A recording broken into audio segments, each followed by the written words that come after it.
Yep, Trump's still doing trade negotiations with countries around the world. So, if those trade negotiations with these other countries they don't go through, if they're not successful, if Trump is not successful, if these other countries tell Trump to go F himself, if they tell America to go F himself, then we're gonna start hearing a lot more secrets come out about other countries. We're gonna hear stuff about Germany and Russia and China, Australia even. If Trump trade negotiations with Australia doesn't go well, who knows what we'll find out about the Australians.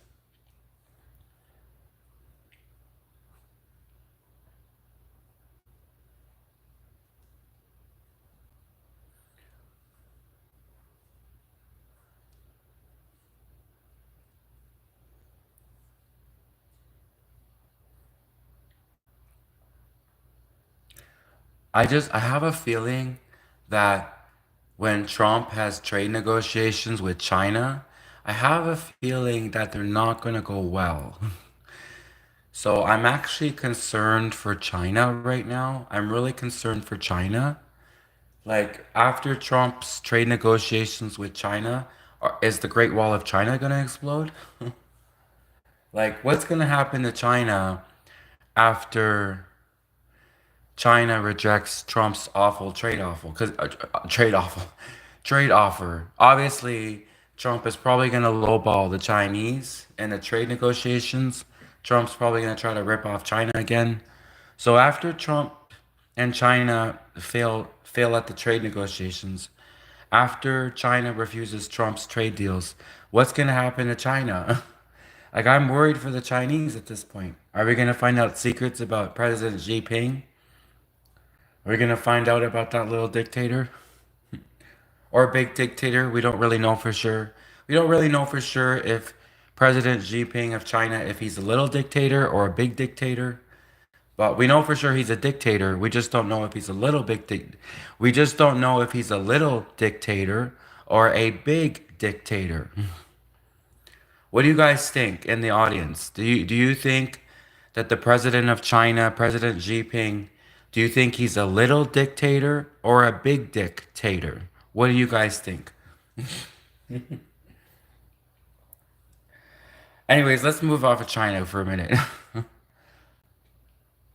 But seriously, what's going to happen to China now? What's going to happen to Australia?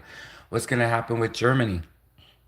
All of these countries are going to have trade negotiations with the United States. And when the United States doesn't get what they want, then the CIA is going to somehow probably leak all of these dirty secrets about all of these countries. We're going to find out stuff about Germany, Australia. We're going to find out stuff about Sweden, even. I hope the CIA, the Central Intelligence Agency, I hope they don't have any dirt on the Swedish people, those nice Swedish people. I've always looked at those Swedish people and thought they're such nice, wholesome people. I would be so sad and shocked to hear if the CIA, the Central Intelligence Agency, uncovered any secrets about the Swedish people. So hopefully the negotiations, the trade deals, the trade negotiations between Sweden and the United States goes well, or else we're gonna start hearing secrets leaked by the CIA. We're gonna start hearing the CIA leak secrets about Sweden too. Those nice Swedish people. Yeah, I'm from Sweden. Would you like to come to my Swedish dance party?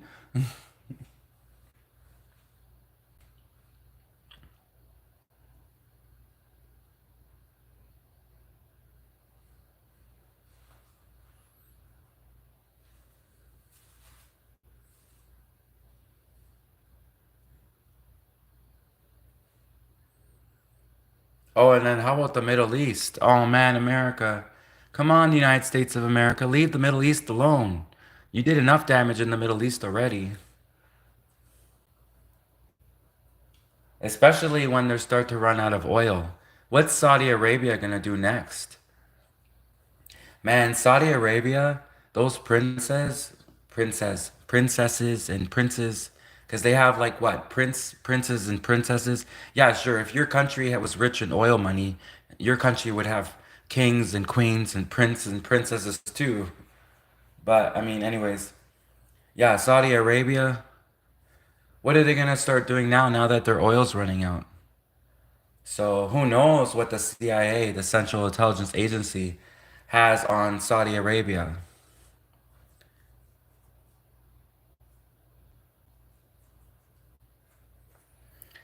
I better be careful about talking about Saudi Arabia because if I keep talking about Saudi Arabia, the CIA for real might end my stream. It was a joke. It's a joke about France. It's kind of a joke about Germany. It's kind of something about China. And then start talking about the Saudi Arabia with the CIA. Boom, my live stream suddenly ends. No, no, cut him off here. We should have cut him off at China.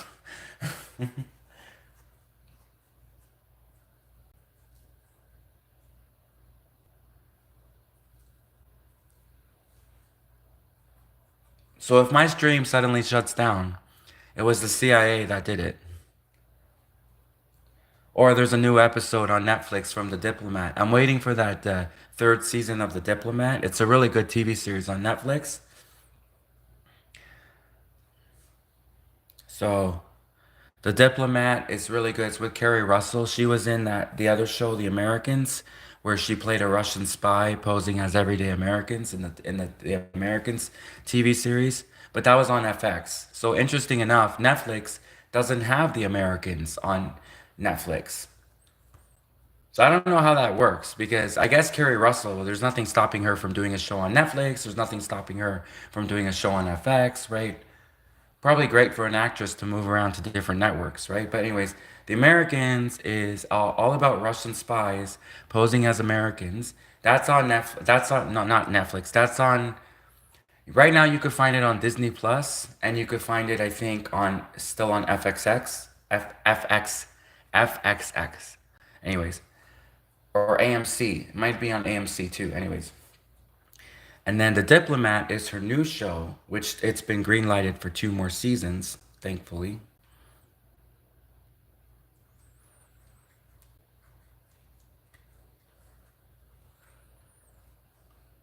I don't even know what, like, yeah, thank you. So someone came into a live stream and it's Ziggy.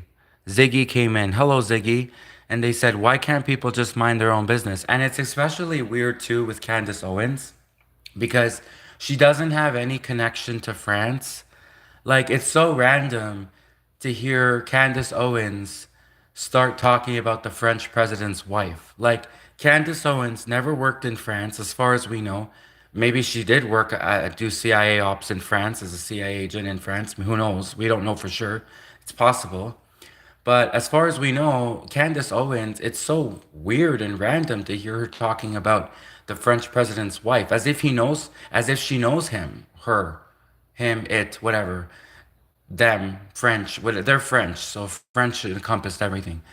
As if Candace Owens specific, like personally knows the French president's wife, husband, whatever it is. Anyways, Jesus, not Jesus. No, anyways, it's definitely not Jesus. Or okay, anyways, whatever they are, the French president's wife, husband thingy. Let's just for politically correct. Let's just to be politically correct. Let's just call it a thingamajig. So whatever the president's French president's wife, the thingamajig is, whatever it is, whatever the thingamajig, the French president's thingamajig. So in terms of talking about the French president's thingamajig, when we're talking about his thingamajig, whatever it is, it's so random and weird and awkward for Candace Owens, an American social media influencer from America, lives in America, does not speak fluent French, has, as far as we know, never worked in France unless she was there as a CIA agent in the past.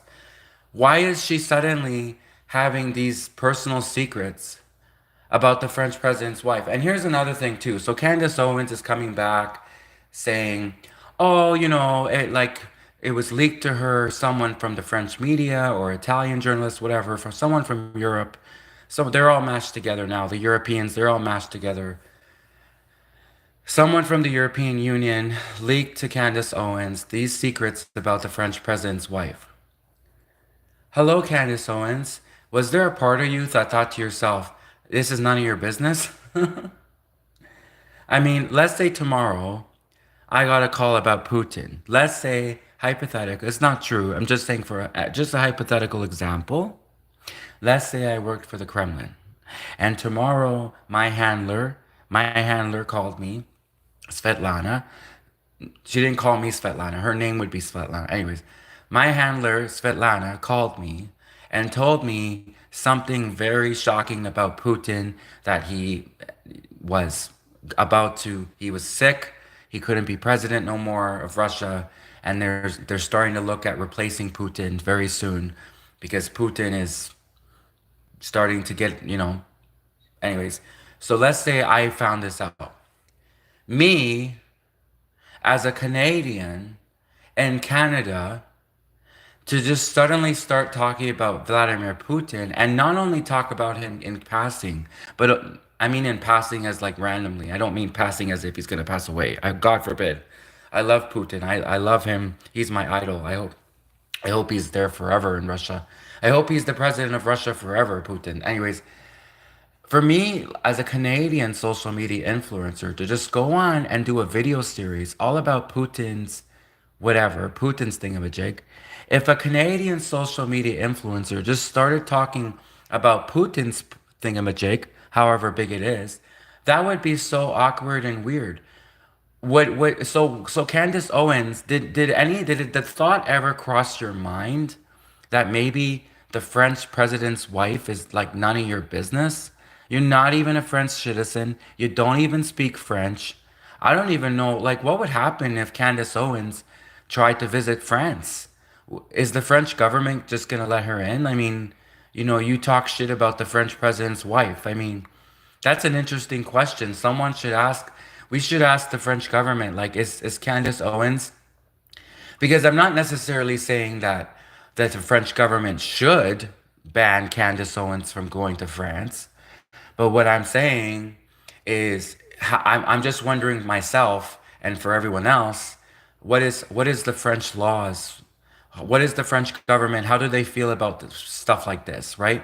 It just goes to tell Americans in general, be very careful, right? If the French government doesn't care and they'll be like, oh yeah, Candace Owens can still come. We're not going to roll out the red carpet for her, but she can still come to France, right? But if the French government turns around and says, she is no, no, no, no, no, no, no, no. No, no, no, no, no, oh mon Dieu, Candace Owens, she cannot come to France. I'm gonna light up 5 cigarettes while I talk about it. I'm lighting up 5 cigarettes and I speak about Candace Owens. She is banned from coming to France.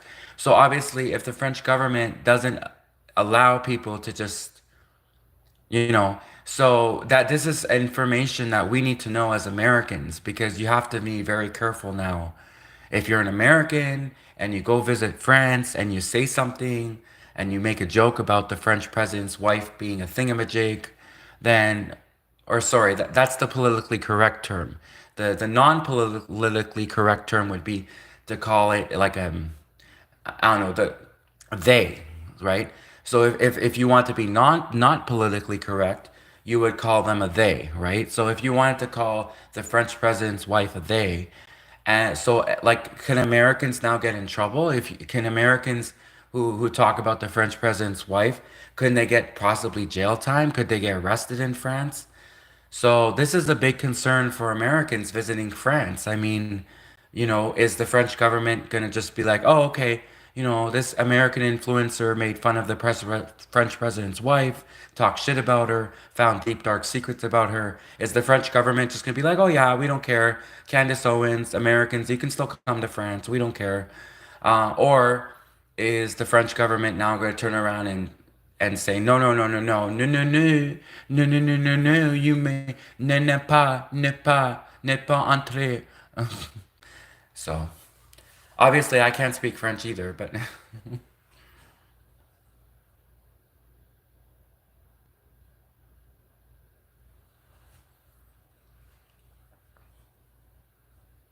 this definitely must have deteriorated the relationship between France and the United States. I mean, this had to have. I mean, an American social media influencer doing a whole video series exposing the French president's wife as a man. Isn't that like the definition of deterioration of a relationship between two countries? Like,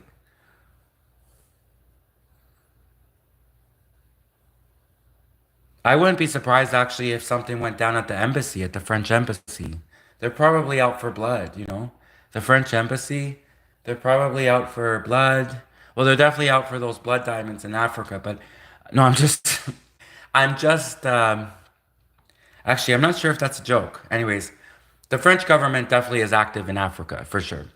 Definitely Algeria. But anyways, um, yeah, I'm not sure if that's a joke either. Anyways, whatever. It may or may not be a joke, but I wouldn't be surprised if the French government, especially the French embassy in the United States, if they're like suddenly gonna do some spy ops, try to get some dirt on the American government as a part of retaliation for what they did to the French president's wife, right? Thingamajig, it, they, whatever it is.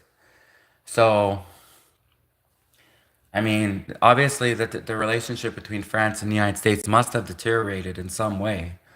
So,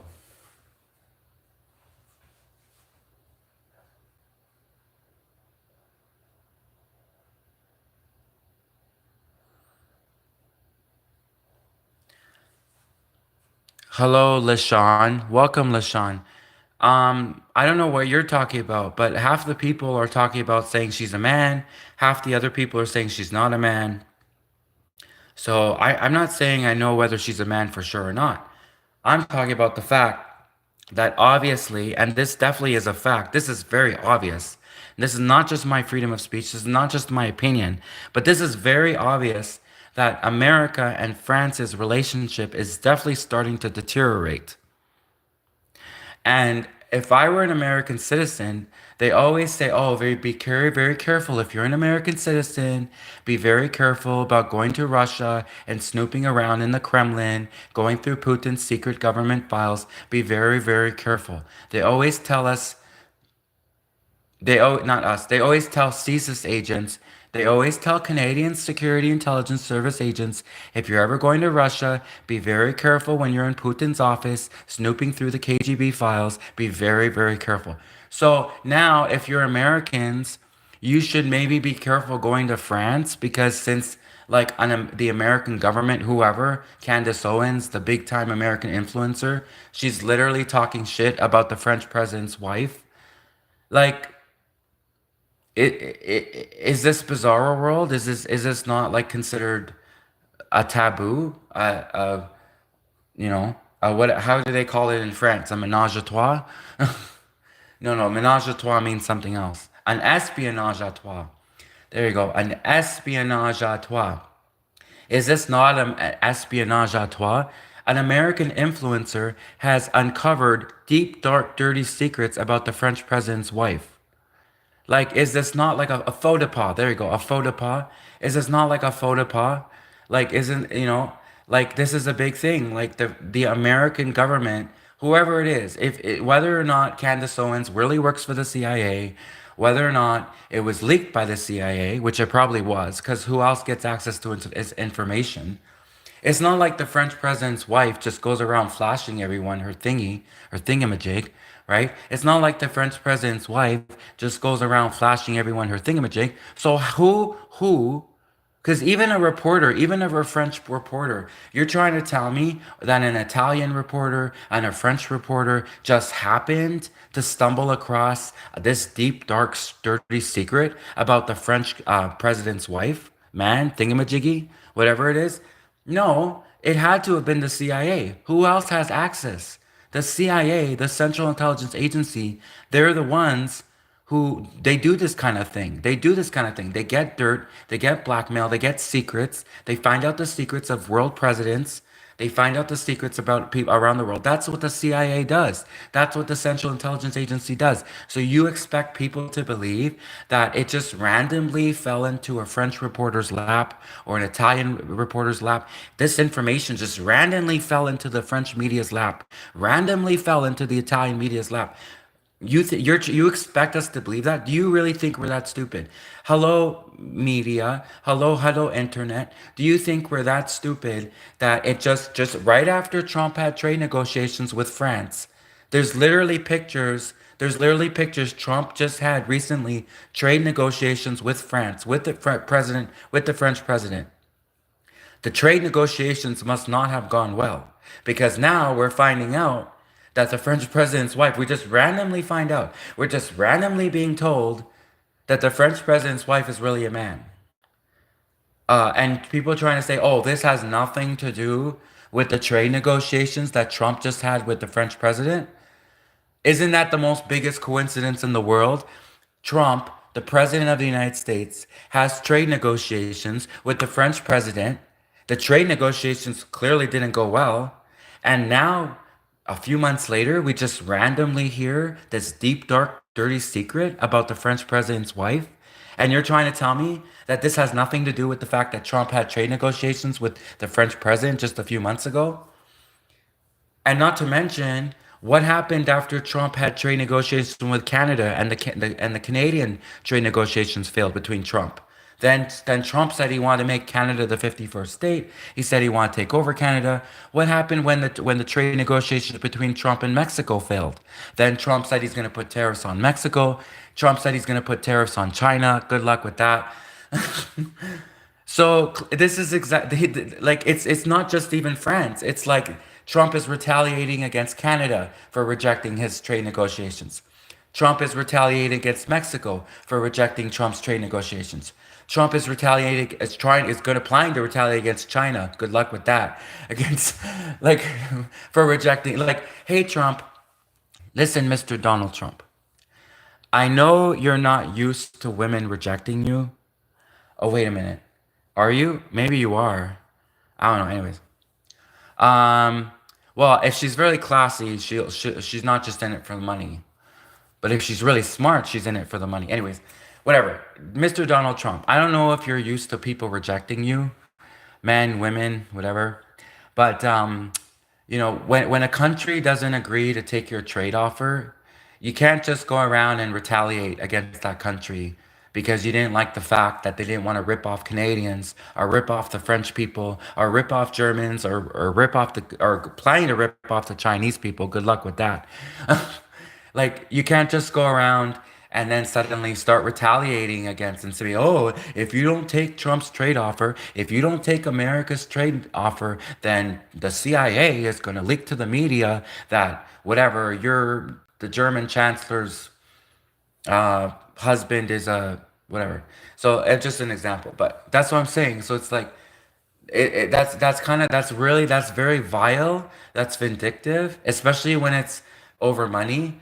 Like, and that's not a fair business practice. That's very unethical. It's very unethical to threaten other countries and demanding that they accept America's awful trade negotiations, or else the CIA, the Central Intelligence Agency of the United States of America, will leak these dirty secrets about these French president, the German president, dirty secrets about the Chinese president. Good luck with that.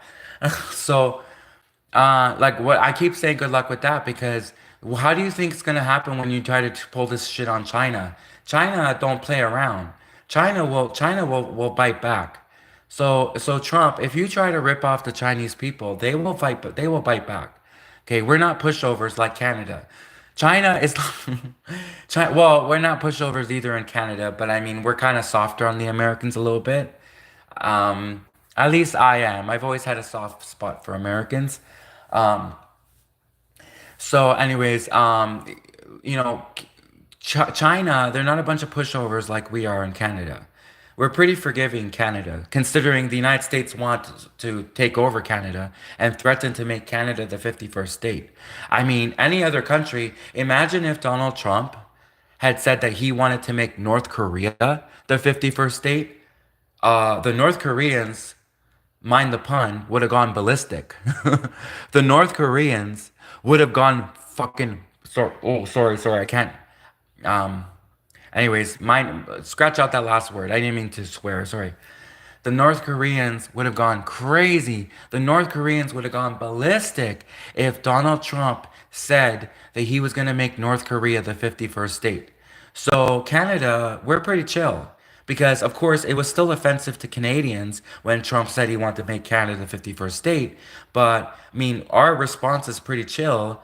Obviously, we said no, but our response is pretty chill compared to how North Korea would have responded to that, compared to how Cuba would have responded to that, Russia, China, all these other countries.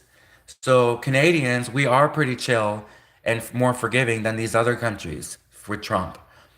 But that's what I'm saying. So it's like Trump, you're playing with fire. You're playing with fire when you if you try to pull this stuff on China, right? You pulled this stuff on Canada, you pulled this stuff on France, you pulled this stuff on all your so-called allies. I don't know if the United States has any allies left, but but if you try to pull this stuff on like China, North Korea, they ain't gonna play around. They ain't gonna be nice like Canada. They ain't gonna be as nice as Canada, because Canada, we are strong too, but we are more forgiving than other these other countries. So we are more chill, Canada. We're slightly more chill. So Trump, you gotta be careful when dealing with these other countries. Anyways.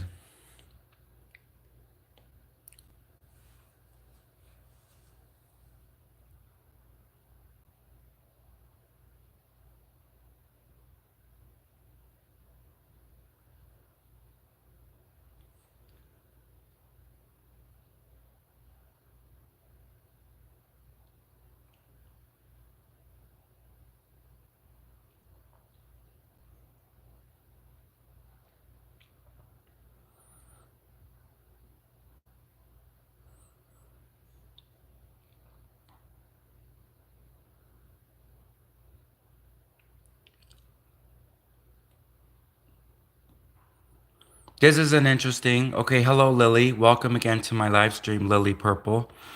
I'm gonna pin your comment. She said, Lily H Purple said, the U.S. helps North Korea to keep South Korea loyal. Can you explain that one a little bit? It's a bit late at night and my brain is a little bit mushy. Can you explain can you just elaborate on that? You said the US helps North Korea to keep South Korea loyal. What do you mean by that?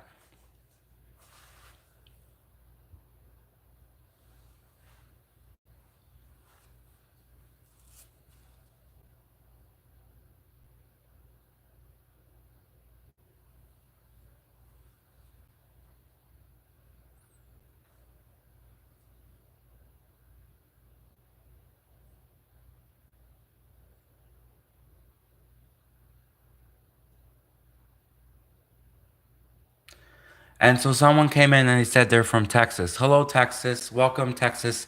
You know, that's interesting because Trump is trying to acquire Canada, but does Trump not realize how close Texas is to leaving? Like, wasn't there all those people? Like, I'm from Canada, but I do remember hearing a lot that Texans and Texas, at one point, they wanted to succeed from the United States of America. Texas wanted to be independent. Texas figured that they would be well off, better off if they succeeded from the United States. What happened to that? I mean, did the Texans ever really put a lot more thought into that? Because it might be a good idea. I mean, I'm not trying to convince the United States to like this to disseminate or anything to break apart. But we had the same issue in Canada with Quebec. In Canada, we had Quebec. There was even a referendum where the Quebecois people, it was like a 50-50 vote. It almost happened. It literally, Quebec almost separated from Canada in a 50-50 vote referendum. And that would have been great for English Canadians. Like we were trying to unload Quebec for a while. So anyways, only because we wanted to set them free. You know, when you love something, you set them free. And we English Canadians, we love the French Canadians. We love Quebec. So we just wanted to set Quebec free. We just wanted to set Quebec free and push them on their merry way into oncoming oncoming.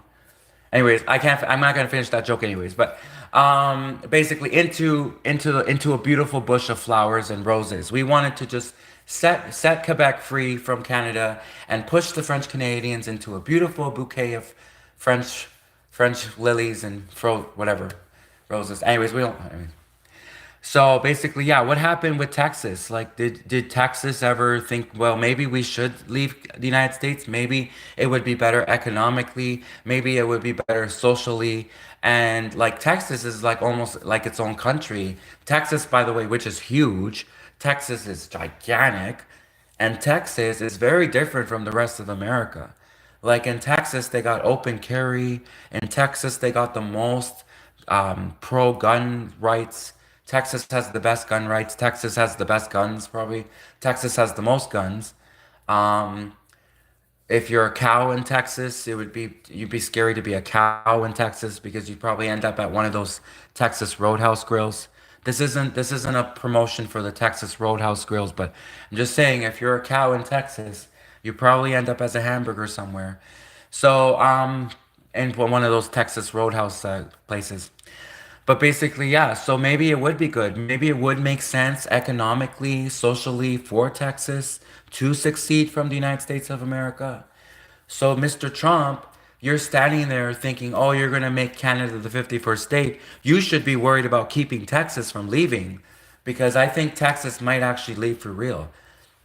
And in Texas, if you leave, will you take Quebec with you?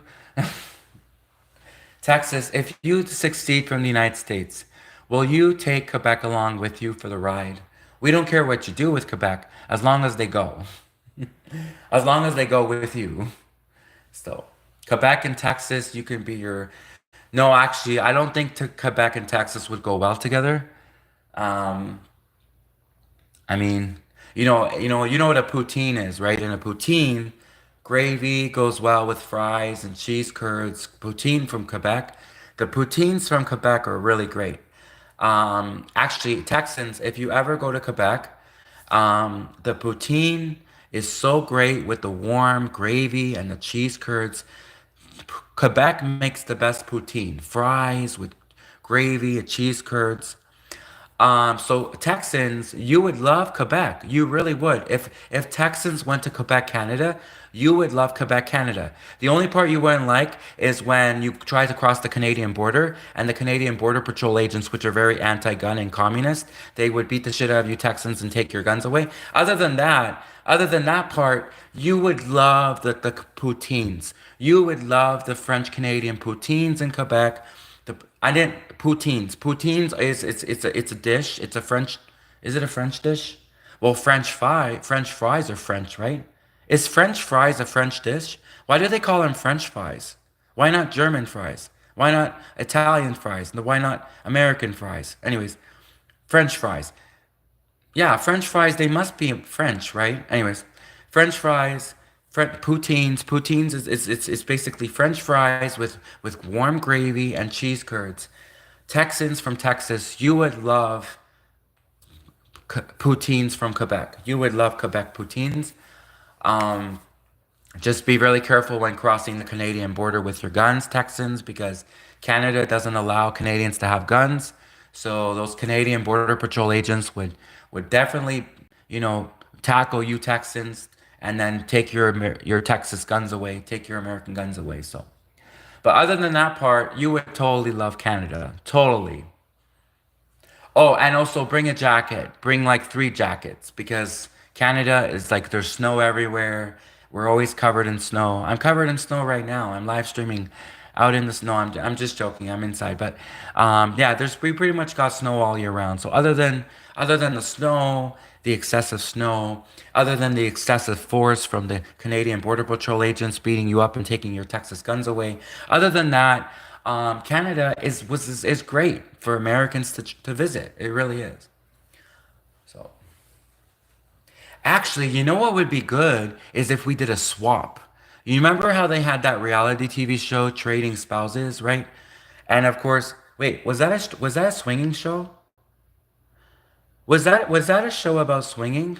Swingers. Swingers when wife swapping. When couples do like swinging shows, swingers.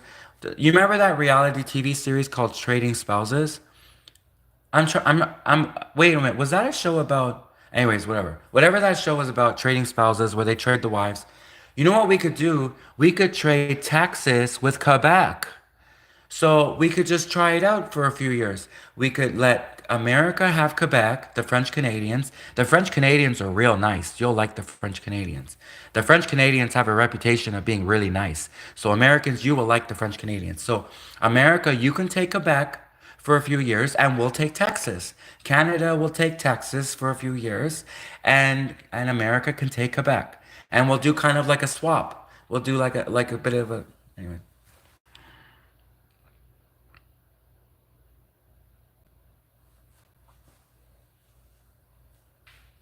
I'm very pro gun. Well, okay, I don't have a gun. I've never seen a gun. Canada is not allowed to have guns. Canadian citizens are not allowed to have guns. But I am pro Second Amendment, is what I mean to say. I am pro Second Amendment. So if Texas did come to Canada and took over Canada, well, not took over, but kind of liberated us. Let's not say took over. Took over is such a, overthrow the government kind of phrase. No, that's not the right phrase to say. Let's say liberated. If Texas came and liberated communist Canada and brought freedom back to Canada, I mean, I would love it. A lot of Canadians would probably love Texas liberating Canada and bringing freedom here. So I would be cool with it. And you guys, you Americans, you would totally love the French Canadians. French Canadians are so nice. They are so nice. I'm going to hell for lying. The French Canadians are so nice. You would love the French Canadians, Americans. They are such nice people. And even if you learn to speak French too, the French Canadians especially are will even be nicer. The French Canadians are such nice people. You totally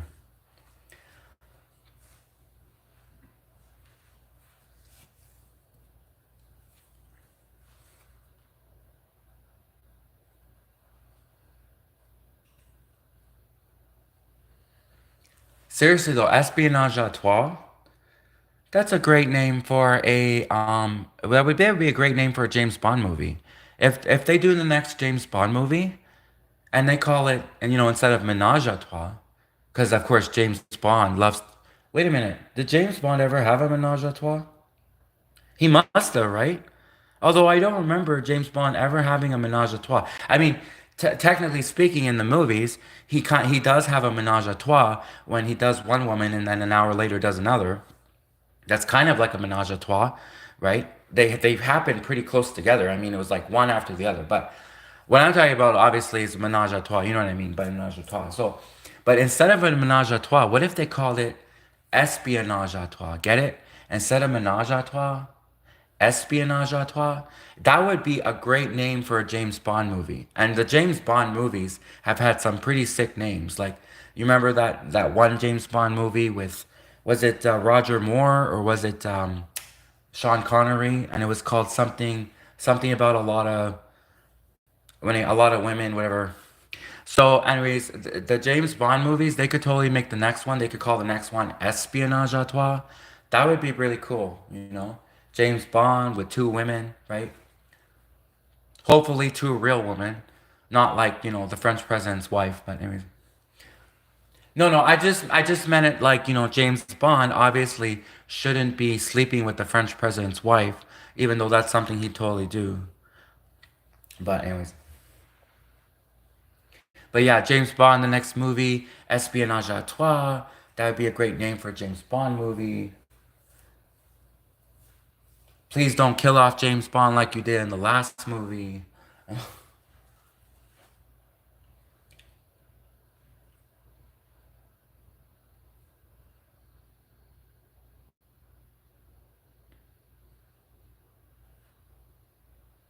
Yes, someone, I didn't want to say it on live stream, but someone here, I'll pin your comment. That was the name of that James Bond movie I was trying to remember the name of. Thank you, Pain in the Knee. Thank you. So, yeah, that would be a cool name for a James Bond movie. I don't even know who the new actor is gonna be. They keep teasing us every 2 minutes. I keep seeing news articles. Oh, we finally figure out who the new next James Bond actor is gonna be. Why do we have to keep like it's been years, like hasn't it, since Daniel Craig has left the franchise? So is it that hard to find a guy? Is it that hard to find a header? I'm gonna be very careful what I say right now. Is it be that hard to find in Hollywood a man? Okay, I'm gonna be very careful what I say. Is it hard to find in Hollywood a person to play James Bond? Is it that hard to find a new actor to be the new actor to play James Bond in the future movies? Why is it so hard for Hollywood to just pick an actor and just make that person the new James Bond? I'm sure there's probably lots of people that would love to like do crazy stunts and almost get killed uh, for like millions of dollars when you could make way more millions of dollars on the stock market. Anyways,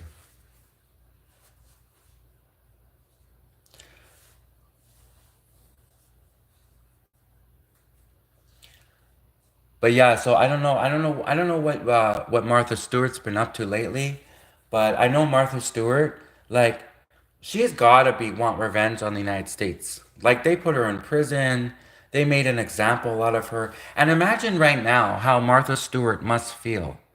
They literally said, "Oh, we're gonna take this celebrity and make an example out of her because no celebrities are above the law." Hello, what's this whole Epstein list? Why aren't these all rich elite celebrities and like aren't these all rich elite celebrities who are clearly they're above something because they're not being arrested? Martha Stewart was an icon. Martha Stewart, I grew up watching Martha Stewart. Martha Stewart made every American's home smell better, look better, the food tasted better. Martha Stewart, she made America great again. Like Martha Stewart literally made apple pie great again. Martha Stewart, if Martha Stewart could run for president to be the first female president of the United States of America, which of course I don't think she can because she went to prison. But Martha Stewart, literally, what did she do? She brought cooking, great recipes. Martha Stewart was a businesswoman, the first self-made billionaire businesswoman. And just because she did a little bit of insider trading, which by the way, I'm not condoning what she did, obviously. It's not okay to break the law. But if you look at it this perspective, right? From all of the guilty people, she was probably the least guilty. And they grilled her. They went after her. Meanwhile, you have this whole Epstein list of all these people who are definitely the most guilty of all of the guilty. Like, that is sick. These Epstein people are all sick and freaking guilty, and they should be in prison. And then you have Martha Stewart, who she's not even a stockbroker. It's not like she took the stockbroker oath. It's not like she took the stockbroker oath and she knew what she was doing. She was taking the advisement from her stockbroker. So Martha Stewart, yeah, I get it. She wasn't 100% innocent, but she also, when you kind of look at it, it wasn't a violent crime. And she went to prison for a non-violent crime. And then she's not even really like a stockbroker. So she kind of was kind of taking the advisement from a stockbroker. She was listening to her stockbroker. And, of course, she kind of had an idea that it was wrong. But then look at it this way.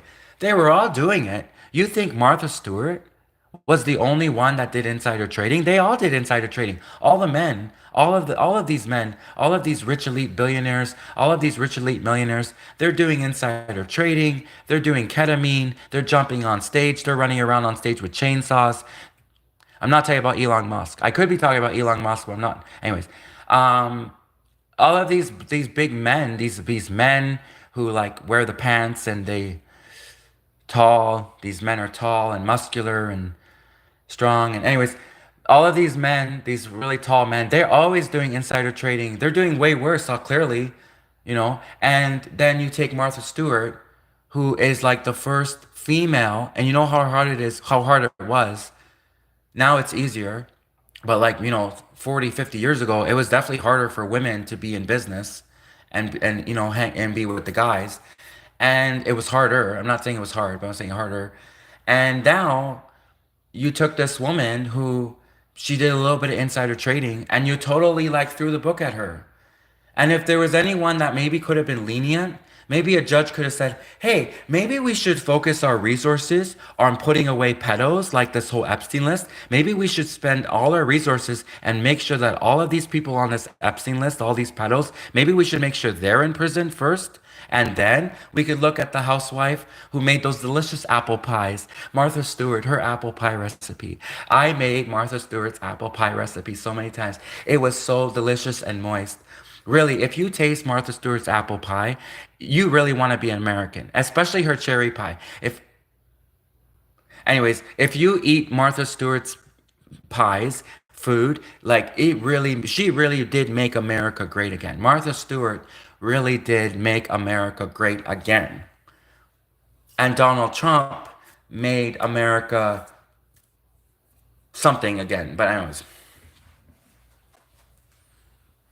so I have always had a soft spot. A soft spot. I have always had a love for Martha Stewart. She just was so wonderful.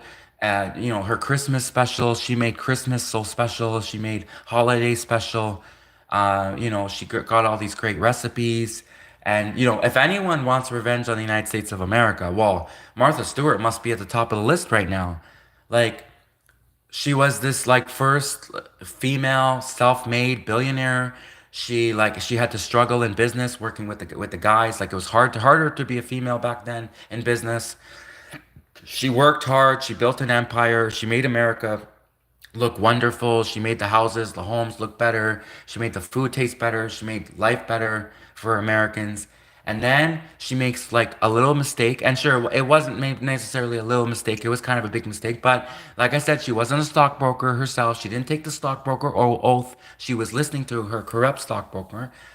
And she did kind of make a mistake. But then they totally like railroaded her to make an example of her. Meanwhile, they have this whole Epstein list of people who are clearly like a million times worse than Martha Stewart, and they just oh, when they asked Pam Bondi, when they asked Pam Bondi, when they asked Pam Bondi about the Epstein list, she's like, "Oh, it's waiting on her desk to be reviewed." Yeah.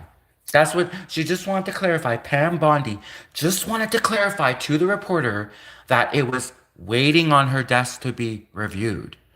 As soon as Pam Bondi heard that there was a list, and she just keep in mind, she is the Attorney General in the White House. She was selected not only as the Attorney General, but to be the Attorney General in the White House. And when Pam Bondi first heard that she had a list of alleged pedos on the Epstein list on her desk, the first thing she did was book the nail appointment, booked the trip to Disneyland, booked the trip to Hawaii. The first thing she did was call her best friends, her sorority sisters, to go on vacation. The first thing she did was book a massage appointment, and those Epstein files were waiting on her desk to be reviewed. After Pam Bondi did her nail appointment, got her hair done, went to Disneyland, went on trips to Hawaii, went on vacations with her sorority sisters, and then maybe watch the Diplomat, which is a great new show on Netflix. After she did all those things, then Pam Bondi was planning to review the Epstein files, the list of alleged pedos.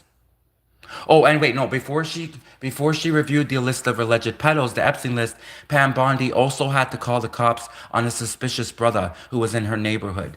So after Pam Bondi, first she had to get her nails done, get her hair done, go on trips to Hawaii, go on trips to Disneyland, call also her sorority sisters and go on vacation, call the cops on a suspicious brother in her neighborhood. After Pam Bondi did all that first, then she was going to review the Epstein file that would have the list of pedos on it.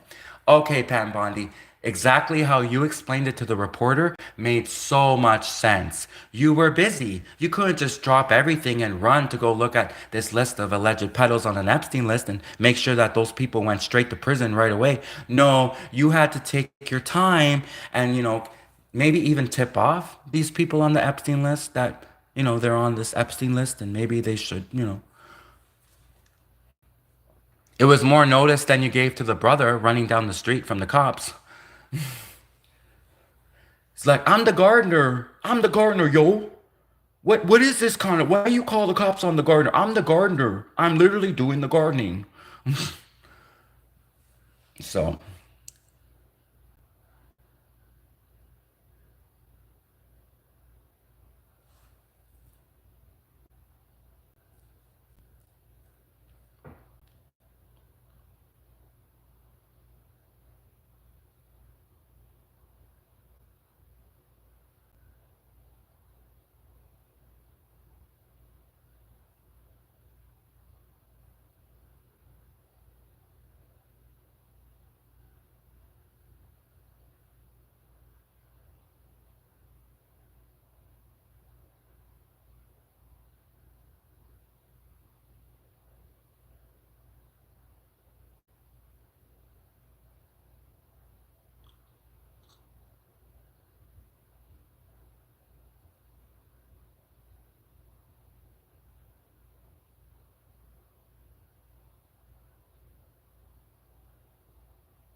okay, I like people who come in my live stream and do cap locks to try to hopefully that'll pin their message. Maybe no, they just did cap locks because it's first off, they did cap locks because what they're saying is real.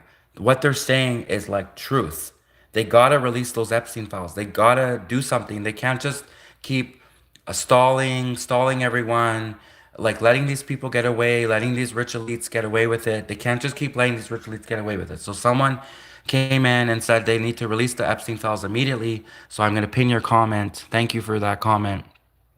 But it's also a good idea. I like to do that. I like to go on live streams and just to get your message heard. Sometimes it is good to do cap locks. If you do cap locks on your message, it's easier to see. Which, by the way, it's not that you're shouting. Like I don't know who likes to say, "Oh, cap locks means you're shouting." That doesn't mean that you're shouting. When someone does cap locks, I can't, it's not like I can hear them shouting at me through the phone. But actually, when someone does all cap locks in their message, I can see the message easier. Because when you're scrolling through like lots and lots of comments and messages, it's hard to read all the comments. And then if someone does cap locks, I can see their message easier. It comes through easier to see, and that actually is better. So I don't mind if people come in the stream do cap locks. And what he was saying, what Arnold was saying was correct. Um, what Arnold was saying was correct. They need to release the Epstein files immediately. So I have pinned your comment. Thank you, Arnold, for your comment.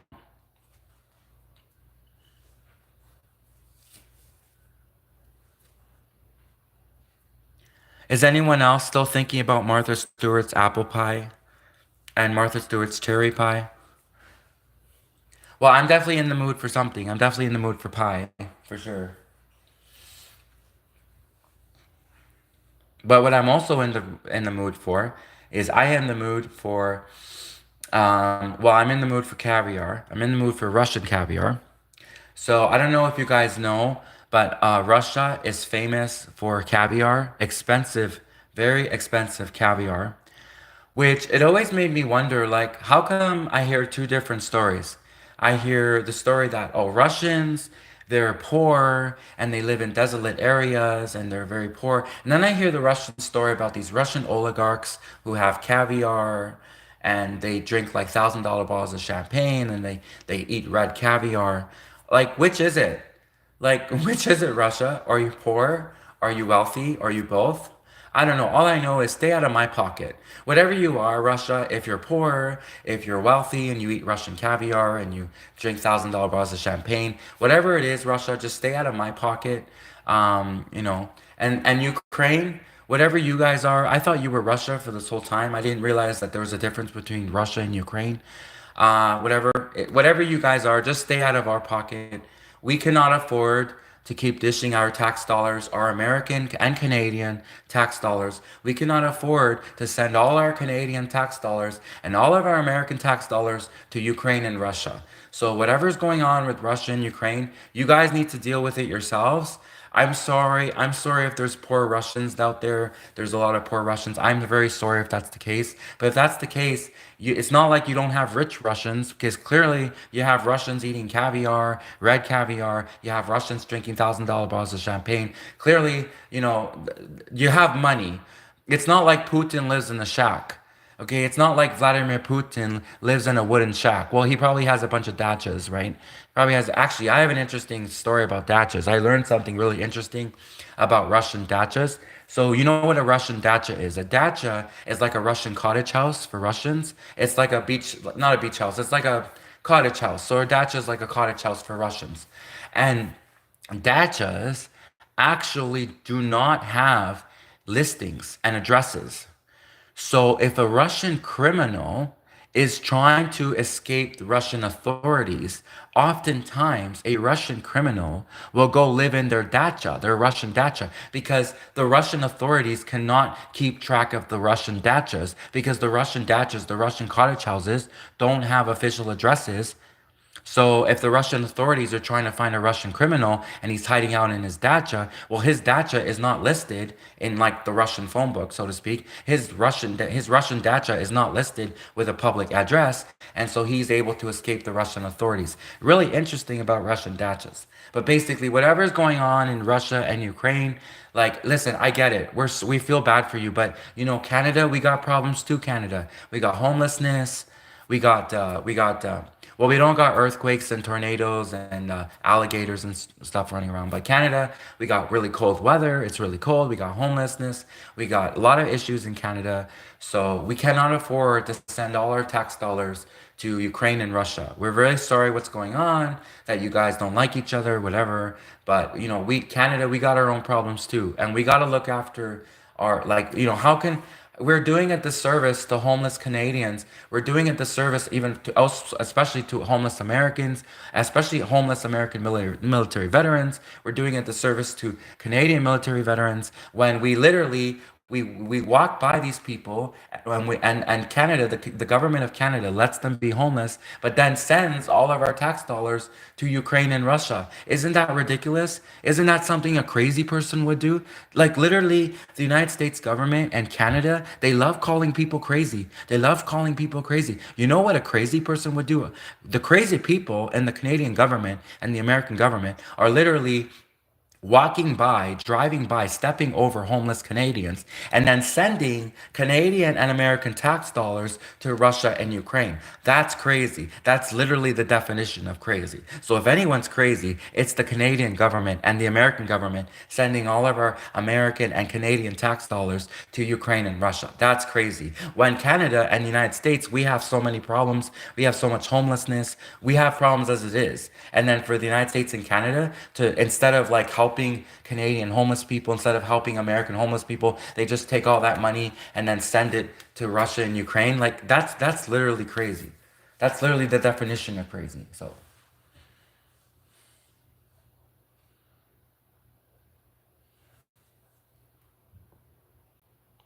I am not a socialist. So a lot of people, they like to blanket statement Canada. It's true, Canada has a lot of socialists. Canada has a lot of communism, but not all Canadians are socialists. Not all Canadians are communists. There are a group of conservative Canadians. We're kind of an endangered species in Canada, conservative Canadians, but there are some of us.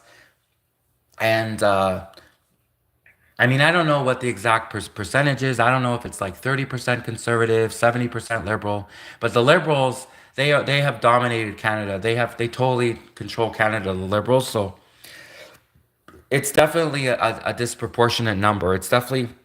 There's definitely a lot less conservative Canadians than there are liberal Canadians. That's unfortunate.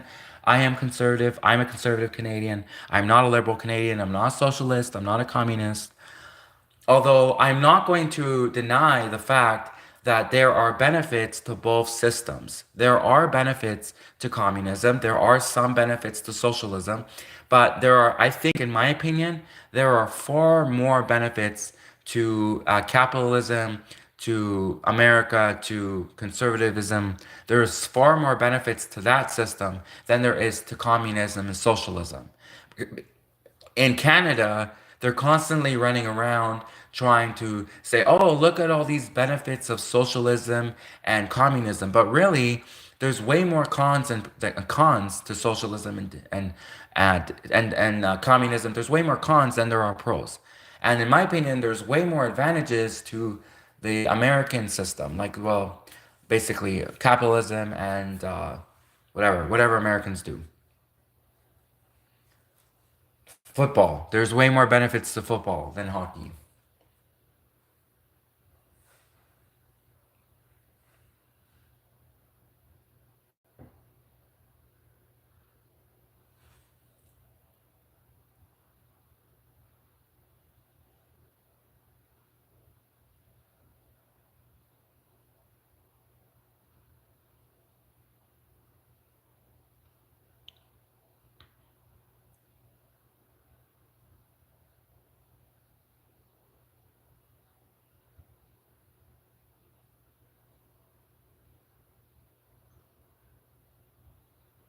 Someone wanted me to talk about how beautiful Candace is. Okay, I'll pin your comment and then I'll talk about that.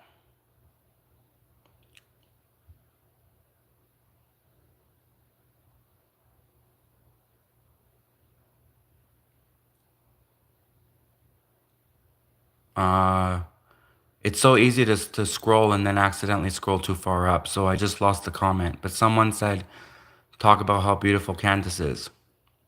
I like to entertain all topics. It's not like I wouldn't do a whole stream just talking about how beautiful Candace is, but I do like to entertain different topics. So if someone brought this topic up, they want to talk about how beautiful Candace is. So I'm gonna try to improvise and talk about how beautiful Candace is for a second, for a minute. If I could just pin the comment that I saw just a second ago, if I could find it again. There we go. Mark, thank you, Mark, for your comment. I'm gonna replace it as the pin message. Let's see, Candace Owens. Of course, she's beautiful. She's definitely beautiful. Um, she, what I like about Candace Owens is the confidence. You know, confidence really makes a person. Confidence. If someone has confidence, then it's great. Candace Owens is very confidently talking crap about the French president's wife, as if France doesn't have any intelligence agencies or any ways of retaliating. That is very confident on Candace Owens' behalf. Candace Owens is clearly confident. She's very cocky. Sorry, wait. The French president's wife is cocky. Candace Owens would be. Anyways, Candace Owens is very confident. Candace Owens is very beautiful. She's very confident. Clearly, she's got nerves of steel, and she's not really scared of the French government retaliating against her for talking shit about the French president's wife. So, Candace Owens, you're brave. Candace Owens is like literally the definition of brave, talking shit about doing a whole video series on the French president's wife being very cocky. Candace Owens obviously is very. She's not totally. Anyways, Candace Owens is also humble a little bit. She's, Candace Owens is nice. I think. Yeah, she's nice. Candace Owens is nice. The one thing that's undeniable is she's definitely beautiful. Candace Owens is beautiful. She's really beautiful. But let's look at the word for a second. Espionage. What is the root origin of the word espionage? Doesn't it sound like a French word? It's as if the French people invented espionage. So, Candace Owens, when you're talking shit about the French president's wife being a man, just remember that the French people invented the word for espionage. And don't get me wrong, I am not on their side. I am not on France's side. I am a conservative Canadian, and I am not on France's side. But I'm just letting you know, as an ally of yours, that the French government is not an innocent government that will just let people get away with talking shit. So, I mean, they might. I don't know. We'll see. We'll see what the French government does. I don't speak for the French government. I don't work for the DGSE. I don't work for the director, whatever. It's like the DGSE is the French version of the CIA. So the America has the CIA, the Central Intelligence Agency. Canada has CSIS, the Canadian Security Intelligence Service. Russia has the FSB, the Federal Security Service, the Federalная служба безопасности of the Kremlin. Germany has the BND. Don't dare ask me don't dare ask me to try to say the German word. It's a really long German word, Bundes something. Anyways, Really long German word, Bunda, Wiener Kraut, whatever. Wiener Schnitzel, Bunda, Wiener Schnitzel, something, I don't know. The Germany has their own intelligence agency, which is called the BND, um, BMW, whatever. And then, of course, France. France has their own version of the CIA, which is called the DGSE, which stands for like, it's a big long French word. I can't pronounce it either. Probably even harder to pronounce than the German word. Director, something. So, of course, France, if the French people are the ones who invented the word espionage, they literally invented the word espionage. Espionage is a French word, clearly, um, like espionage à trois, ménage à trois, then Candace Owens, I'm just like letting you know that maybe you should hire more security. Maybe, just it's always good to be safer than sorry. It's always good. They say be safe than sorry. So maybe Candace Owens, if you personally have any secrets, Candace Owens, that you don't want to be leaked, Candace Owens, because like I said, you are leaking essentially or confirming the leak secret. Anyways, you're exposing the French president's wife as being a man. So Candace Owens, if the French people would say, "Oh, it's fair game," Candace Owens is fair game because she exposed the French president's wife as a man. Well, then Candace Owens, what I would say is, if the French government looks at it as if it's fair game with Candace Owens, then Candace Owens, if you have any secrets, deep, dark, dirty secrets in the closet, if you do, then Candace Owens, just tread. Anyways, just I don't know. The French people, they're all nice. They probably won't do shit. The French people, they have no balls. Well, the French president's wife has balls. Anyways, okay. The French people, they're really nice people. Even though they invented the word for espionage, they probably won't do anything. So don't worry, Candace Owens. You're totally fine. Just walk around as if you have nothing to worry about. Just totally let your guard down. Candace Owens, just let your guard down. Run free on the streets. Don't worry about the French government sending their French agents to find out dirty secrets about Candace Owens and exposing those secrets. Don't worry, Candace Owens. No, no, no, no. Obviously, don't let your guard down. Do not let your guard down, Candace Owens. Always better be safe than sorry, and just keep a good head about yourself, and just stay strong, Candace Owens. You're a very beautiful woman, clearly a very talented woman, and you probably do work for the CIA, so you probably already do have a lot of protection. You probably can protect yourself, Candace Owens. But I'm just letting you know that France, the government of France, like, there's a reason why the English Canadians and the French Canadians, we had wars with each other. The French Canadians and the English Canadians, we couldn't get along for many years. We had wars. The French people invented the word for espionage. So just keep those things in mind. And Candace Owens, you are a very beautiful, talented woman. And Miss Candace Owens, if you do work for the CIA, please don't kill me. Please don't uh anyways, Candace Owens, you're a really beautiful, strong, wonderful woman, and you probably do work for the CIA. And if you do, then that's great. You have a great job. You make six figures, probably. You drive a sports car, Candace Owens. So, and if you don't already work for the CIA, then the CIA needs to hire you because you are good. You are good at your job. You're literally, I'm going to read the thing. Congratulations, Candace Owens. You single-handedly exposed the French government's dirty secrets, which will surely cause a regime change in France in the next French election.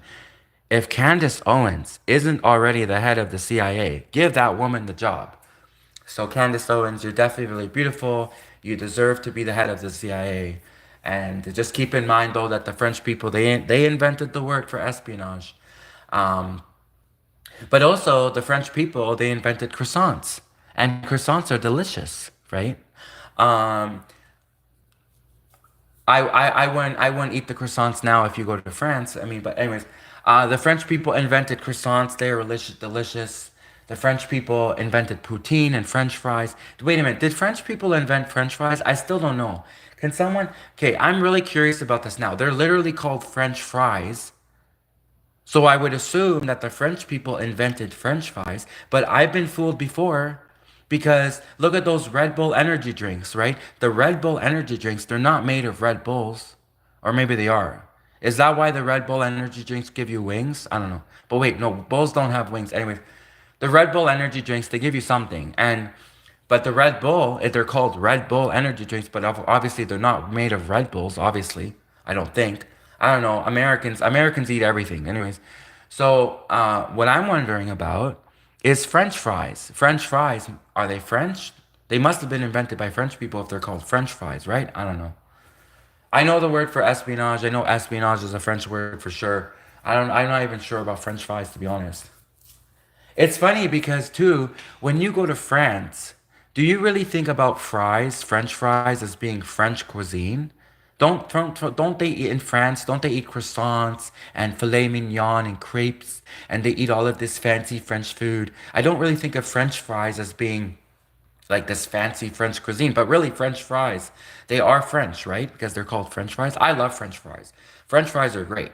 They very well could be part of French cuisine. I don't know.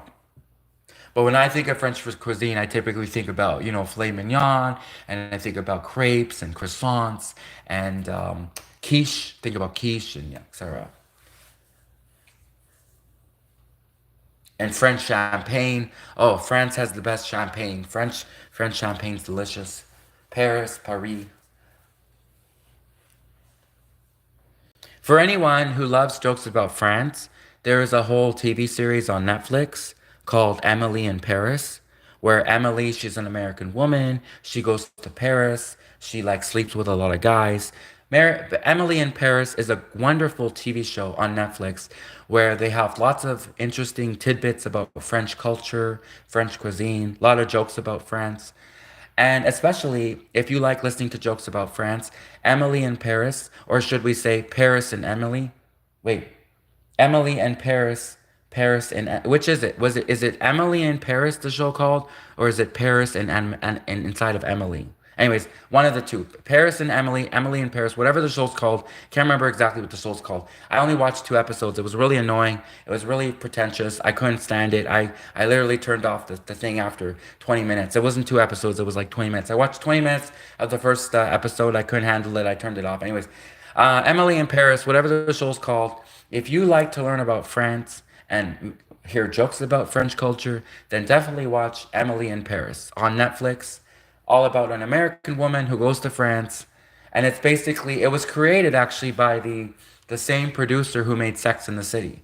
So if you watch Sex in the City thinking, wow, I'm able to watch Sex in the City without, if you're able to watch Sex in the City, if you thought Sex in the City was a great show, then you probably will like Emily in Paris.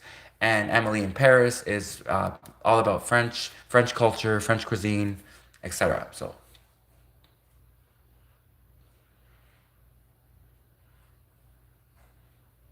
and just so you know, just so to warn you, Emily in Paris, it has a lot of like graphic, in the show. So just warning you. It also has crepes and croissants. I definitely like seeing the scene where the French chef was making all the great French food, like the croissants and the crepes and stuff. It almost makes you want to be like a chef, be like a French chef, making all those wonderful food, croissants and everything. I did like that part. That part, I could stomach. So, mind the pun.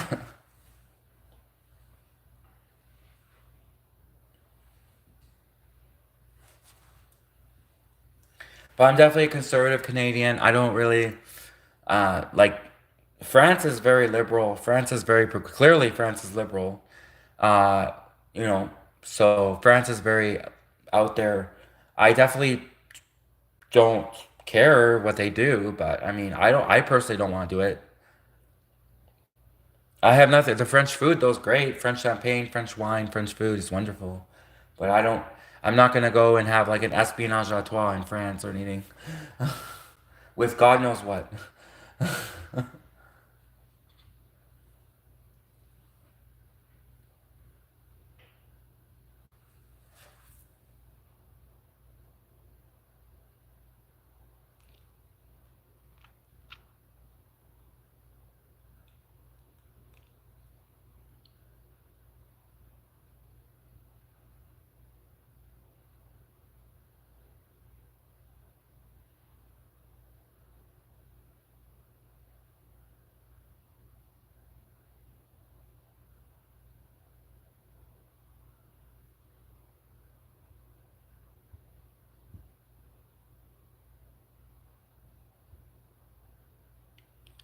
Someone came in and said, "I'm French, and this is total BS."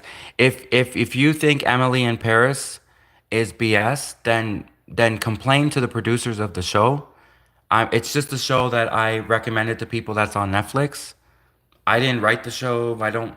I'm not a producer on the show Emily in Paris. So if you don't like the show, if you don't like the jokes about French culture in the show Emily in Paris, then just I'm not the producer of the show. I'm just a viewer. I just saw the show on Netflix and I watched like 20 minutes of the first episode and then I turned it off because I couldn't stand it no more. But if you don't like Emily in Paris, whatever, then and if you don't like the jokes on Emily in Paris about French culture or whatever, then just you can complain to um the producers of Emily in Paris.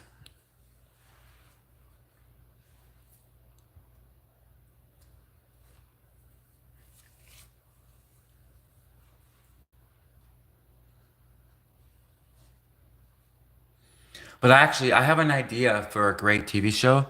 Because, like, remember, when I was growing up, I grew up watching Mad TV. I grew up watching The Simpsons. I grew up watching Saturday Night Live. I grew up watching Family Guy, The Simpsons, Mad TV. So you can kind of guess my sense of humor, right? So, what I think would be really funny is if there was a show that was called This Show Has Been Canceled. So every time someone wants to complain about the show and tries to get it canceled, they call or they look on the TV screen and it says, This show has been canceled. And you're like, oh, it's already been canceled. I don't have to do my complaint. Hi, I'm trying to get this show canceled. The show is called This Show is Canceled. It like I don't agree with what they're saying. I don't have a sense of humor. I don't have a sense of humor, and I'm trying to get this show canceled. And the show's called This Show is Canceled. And then the guy's like, "Oh, yes, don't worry. Um, this show has been canceled. This show has been canceled. Great, perfect. I don't have to continue with my." And then the guy's like, I handled that complaint really well. I told them the name of the show. This show has been canceled. It's not my fault if they. Anyways. So yeah, I think that would be a funny name for a TV show. It would be called "This Show's Canceled has been canceled." So the show can pretty much say whatever they want, and then whenever anyone calls in to complain about the show, the person on the other line says, "Don't worry, um, this show has been canceled," and then they think, "Oh, this show has been canceled." Okay, and then they were, I was just saying the name of the show. This show has been canceled. So anyway. I'm not that type of person. Clearly, I'm not that type of person to get stuff canceled. If that were the case, I wouldn't watch Mad TV. I wouldn't watch The Simpsons. I wouldn't watch uh, Beavis and Butthead. I wouldn't watch what other shows were Saturday Night Live, obviously. Saturday Night Live, I don't know. But The Simpsons definitely and Mad TV. People were constantly trying to get The Simpsons and Mad TV canceled. Like people were constantly protesting. Definitely Mad TV and The Simpsons. They were trying to get those shows canceled. They didn't agree with now The Simpsons seems mild. Now, of course, now The Simpsons, people think, oh, The Simpsons is kind of mild. But actually, 30 years ago, 20 years ago, when The Simpsons first came out, I remember, I'm not that old, I'm in my 30s, but I know when I was younger watching The Simpsons was really edgy. And back then, it was like, there were people that didn't like The Simpsons that want The Simpsons off the air. So I obviously definitely like The Simpsons. I didn't care. I'm all about free speech. So I think everyone has the right to do their free speech, say whatever they want. And if you don't like it, just turn off the TV show. If you don't like listening to, your parents fight over money, then just, put your fingers in your ears and just, cover your ears and then you don't have to listen to your parents fight over money. If you don't like watching The Simpsons, then don't watch. Then just turn it off. But you don't have to get the show canceled. You don't have to spoil the fun for everyone else.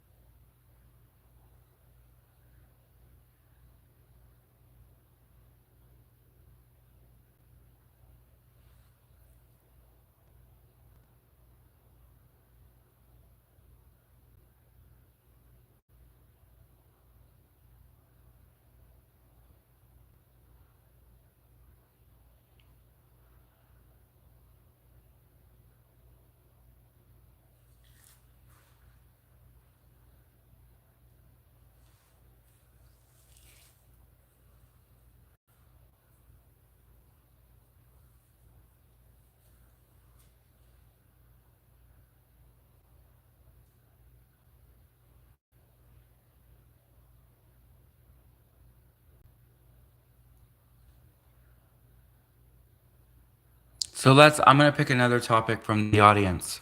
I'll pick someone. Let me pick something really like random. Let me find something really random. Um, something really says, see some guy talking about the genocide in Palestine or so. I'm gonna pick that comment and talk about it because it's so random. Can you please, Levi, this guy named Levi came in and said, can you please talk about the genocide in Gaza, Palestine? He wants me to talk about it. So here we go. I'm gonna replace the pin message. Okay. Hello, Levi. Constantini. Is that your? I'm not sure how to say your name. Sorry, I apologize. I'm not sure how to say your name. But hello, Levi. Welcome, welcome, Levi. Thank you for your request. You want me to talk about the genocide in Palestine, Gaza. So here we go. Um, I am an expert on Russia. I speak fluent Russian. I know nothing about the genocide in Palestine. So I wouldn't be right to give my opinion on that when I'm not an expert on that. I'm not comfortable giving my opinion on things I'm not experts about. I'm not going to give my opinion, for example, on fashion. I'm not an expert on fashion, so for me to give my opinion on fashion would be wrong. And I could give my opinion on nuclear physics, right? Especially Iranian nuclear physics, but I definitely could not, I'm not an expert on fashion. So I'm also not an expert on what's happening in Gaza. So what I will say is I'm really sorry about what's happening. I feel really bad for the people there. I feel really bad for the war. But I am an expert on Russia. That's where my expertise is. I speak fluent Russian. I'm an expert on Russia. So if I'm going to talk about something where I feel comfortable talking about because I'm an expert in it, I'd be talking about the Russian-Ukraine war. I'd be talking about the Russia and Ukraine war. I'm an expert there, but I'm not an expert on what's happening in Gaza and Palestine. So I just want to say I'm really sorry about what's happening there. I feel bad for the people, but like I said, I don't know the conflict. I'm not an expert on the situation over there, so I wouldn't be right to really make any comments there. But I feel bad for what's going on there. So I hope that answers your question. I tried to answer your question as much as I could, but like I said, I'm not an expert on that area. But I do feel very bad for what's happening. War is bad, especially with the Russian-Ukraine war, which I am an expert on. But war in general obviously is bad. War is bad, and can't we all just get along? It's like that song. It's like that famous song, "War." What is it good for? Well, war is definitely good for keeping away the enemy. That's good. I mean, in war, it's good for keeping your country secure from the enemy. Like, especially if the Americans try to make Canada the 51st state, then Canada, might have to go to war. But anyways, that song, it says, "War, what is it good for? Absolutely nothing.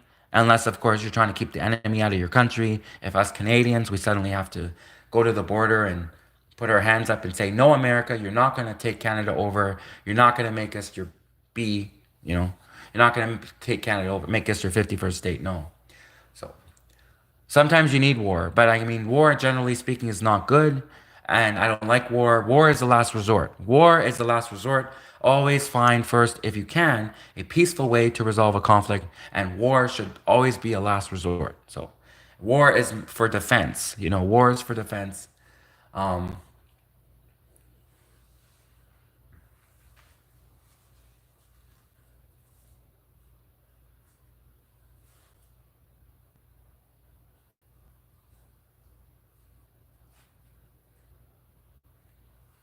Now, when the United States dropped two nukes on Japan, was that for defense? Because I don't know, like the two nukes that the United States dropped on the Japan, it unfortunately killed millions of innocent Japanese families who had nothing to do with the war. So when America dropped two nukes on Japan and it killed millions of innocent Japanese families that had nothing to do with the war, was that like a defensive move? Was that a retaliatory move? Was that like I'm not an expert on what happened there. I just know that America is the only country to ever actually use nuclear weapons. So when America is trying to say, Iran, you can't get nuclear weapons, when America is trying to tell Japan they can't have nuclear weapons or Germany, well, the only country who's ever actually used nuclear weapons was the United States. And when the United States used nuclear weapons, they killed millions of innocent Japanese families that had nothing to do with the war. And what is the definition of terrorism? The United States loves accusing people of being terrorists. Well, the United States, hello, United States, what is the definition of terrorism? When innocent civilians are killed, and when the United States dropped two nuclear bombs on Japan in World War II, the United States effectively killed millions of innocent Japanese families who had nothing to do with the world, who had nothing to do with the war. They were innocent Japanese civilians. So again, what is the definition of terrorism? When they kill innocent civilians. And what did the United States do effectively in World War II? They dropped two nukes on Japan, which killed millions of innocent Japanese civilians that had nothing to do with the war. And that totally isn't that, so isn't that terrorism? Isn't that the definition of terrorism, United States? But I'm listen, like I said, I'm not an expert on Japan. I'm not an expert on the war, World War II. Well, okay, I kind of am an expert a bit on World War II, but I studied World War II Germany, so I studied more of the German side. So there a lot happened in World War II. It's hard to be an expert on everything. So I more am an expert on the German side of World War II, but I do know obviously the Japanese people. I went to Japan. When I went to Japan a few years ago, the Japanese people were so nice. The Japanese people are so brilliant, wonderful, nice people. They have sushi and video games, and the Japanese people wear these beautiful kimonos. The Japanese people are such nice, fun people. And I kept thinking to myself, why would the Americans drop two nuclear bombs on these people? The Japanese people are so nice, so wonderful people. They have great culture. They eat sushi. They play video games. They have a great fun culture. And then Japanese people, they live to like, I think their average lifespan is 90 years old. So clearly they're doing something right if the Japanese average lifespan is like in their 90s. So I kept thinking, why would America drop two nuclear bombs on these people? These Japanese people are so nice. So, I mean, if America is trying to turn around and say, oh, Iran, Trump's worried about Iran having nuclear weapons, well, Iran actually has never actually dropped nuclear weapons on anyone. And Japan, not Japan, sorry, Iran, Iran has never used nuclear weapons to kill innocent civilians in another country. The only country that has ever actually used nuclear weapons to kill innocent civilians in another country is when America dropped two nukes on Japan, killing millions of innocent Japanese families in World War II, which had nothing to do with the American Japanese War in World War II. So effectively, that actually meets the definition of terrorism because the definition of terrorism is when they kill innocent civilians, and that's what America did in World War II. When America dropped two nukes on Japan, America killed effectively millions of innocent civilians that had nothing to do with World War II, which is very tragic. It's very tragic what happened in Japan, in Hiroshima and Nagasaki. But like I said, I'm not an expert on America, Japan. I am an expert more on the German side of World War II. Definitely the German side of World War II. I'm more of an expert on. And so I just want to say, I feel really bad for all the casualties of war. It's really sad what happened in Japan. It's really sad what's happening in Gaza, Palestine, what's happening in Russia, Ukraine. Can't we all just get along? Can't we all just get along and sing a nice song, get along and sing Kumbaya? And can't we all just get along, everyone?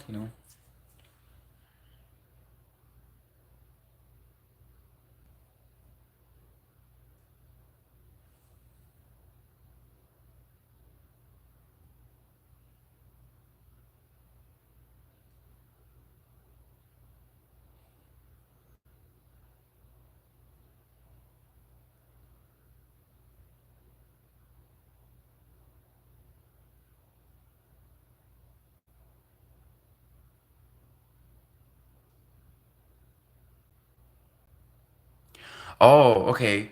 Hello, just that facts man. So a person came in and his name is just that facts man, which is a great name by the way. I'm gonna pin your comment. So he said, I'm gonna pin your comment and then I'm gonna read it because it's a good comment. Because actually, I want to talk about TMZ.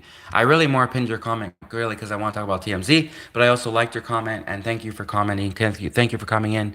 Just the facts, man. He said, Candace Owens. Oh, now that I pinned the comment, it doesn't. Okay, now it shows it. Candace Owens turned TMZ when she burned all her bridges with Shapiro. So I'm not sure what you're talking about there. I know. I think I know what you're where you're getting at. I think I know what you're saying. I'm not sure what you mean when you say Candace Owens turned TMZ when she burned all her bridges with Shapiro. But I will say that TMZ. I have a theory about TMZ. It's a little bit of a conspiracy theory about TMZ, but it's not like far fetched at all. It's actually very logical. So TMZ is in the business of leaking stuff about people, right? TMZ, they claim that they just get leaked stuff. They claim that TMZ gets stuff from leakers, right? But anyways, it kind of sounds similar to when Putin talked about the special military operation. Anyways, so TMZ has their own special operation. TMZ has their own special operation, and I often would think that maybe TMZ is a division of the CIA because if you think about it, it's like the TMZ is like all about getting secrets about celebrities. And what is the CIA does, the Central Intelligence Agency? They're all about getting secrets about people. The TMZ specializes in secrets about celebrities. So it really is kind of like that the TMZ is a division of the CIA. Like the TMZ is a branch of the CIA, the Central Intelligence Agency. So that's one point. Then the second point I would say is about Prince Harry and Meghan Markle. So if you guys remember, several years ago, TMZ, and like I said, I'm not an expert on TMZ. I don't know how TMZ exactly got the photos. I just remember I saw the photos. I looked at the photos, and TMZ got photos of Prince Harry and Meghan. No, it wasn't Meghan Markle. It was just Prince Harry when he was in Vegas. It was Prince Harry when he was in Vegas, and basically, I guess not everything that happens in Vegas stays in Vegas because we saw Prince Harry's Vegas, if you know what I mean. We saw Prince Harry's whole Vegas. We saw all of Prince Harry's Vegas. And so I guess not everything that happens in Vegas stays in Vegas because Prince Harry, TMZ, and like I don't know why TMZ even thought it was like appropriate to do this to Prince Harry. It was kind of embarrassing probably for Prince Harry, although Prince Harry has nothing to be embarrassed about. But anyways, TMZ got these leaked photos of Prince Harry when he was in Vegas. And it almost like it read off like this. It's like, hey TMZ, are you working for the Queen, TMZ? Because we know that Prince Harry and Meghan Markle, they had a bit of a falling out with the Queen of England, right? Um, it was probably right after the Queen of England's teeth fell out. Anyways, we know that Prince Harry and Meghan Markle had a falling out with the Queen of England. So, this move, however, who leaked it, like, was it someone from the Queen's side? Was the Queen responsible for embarrassing Prince Harry, like embarrassing the crap out of him? The whole world now sees Prince Harry's Vegas. The whole world saw Prince Harry's Vegas. Was this like a move made by the Queen's people?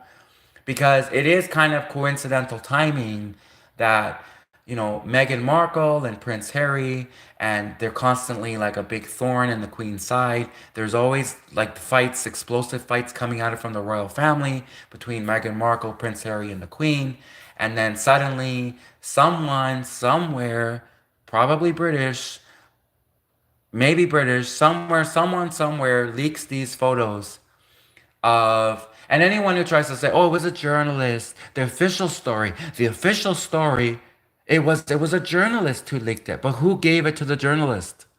Things don't just fall in journalists' laps. Unless it's a hooker in Vegas, it doesn't just fall in your lap. Okay? Unless it's a hooker in Vegas, things don't just fall in your lap. So who gave it to the journalist? How did the journalist get those leaked photos of Prince Harry's royal jewels, Vegas? So, obviously, it is a bit of coincidental timing that Prince Harry and Meghan Markle were having a feud with the Queen and the royal family. Then the next thing you know, someone somewhere, maybe probably British, maybe British, got these photos, private photos of Prince Harry, and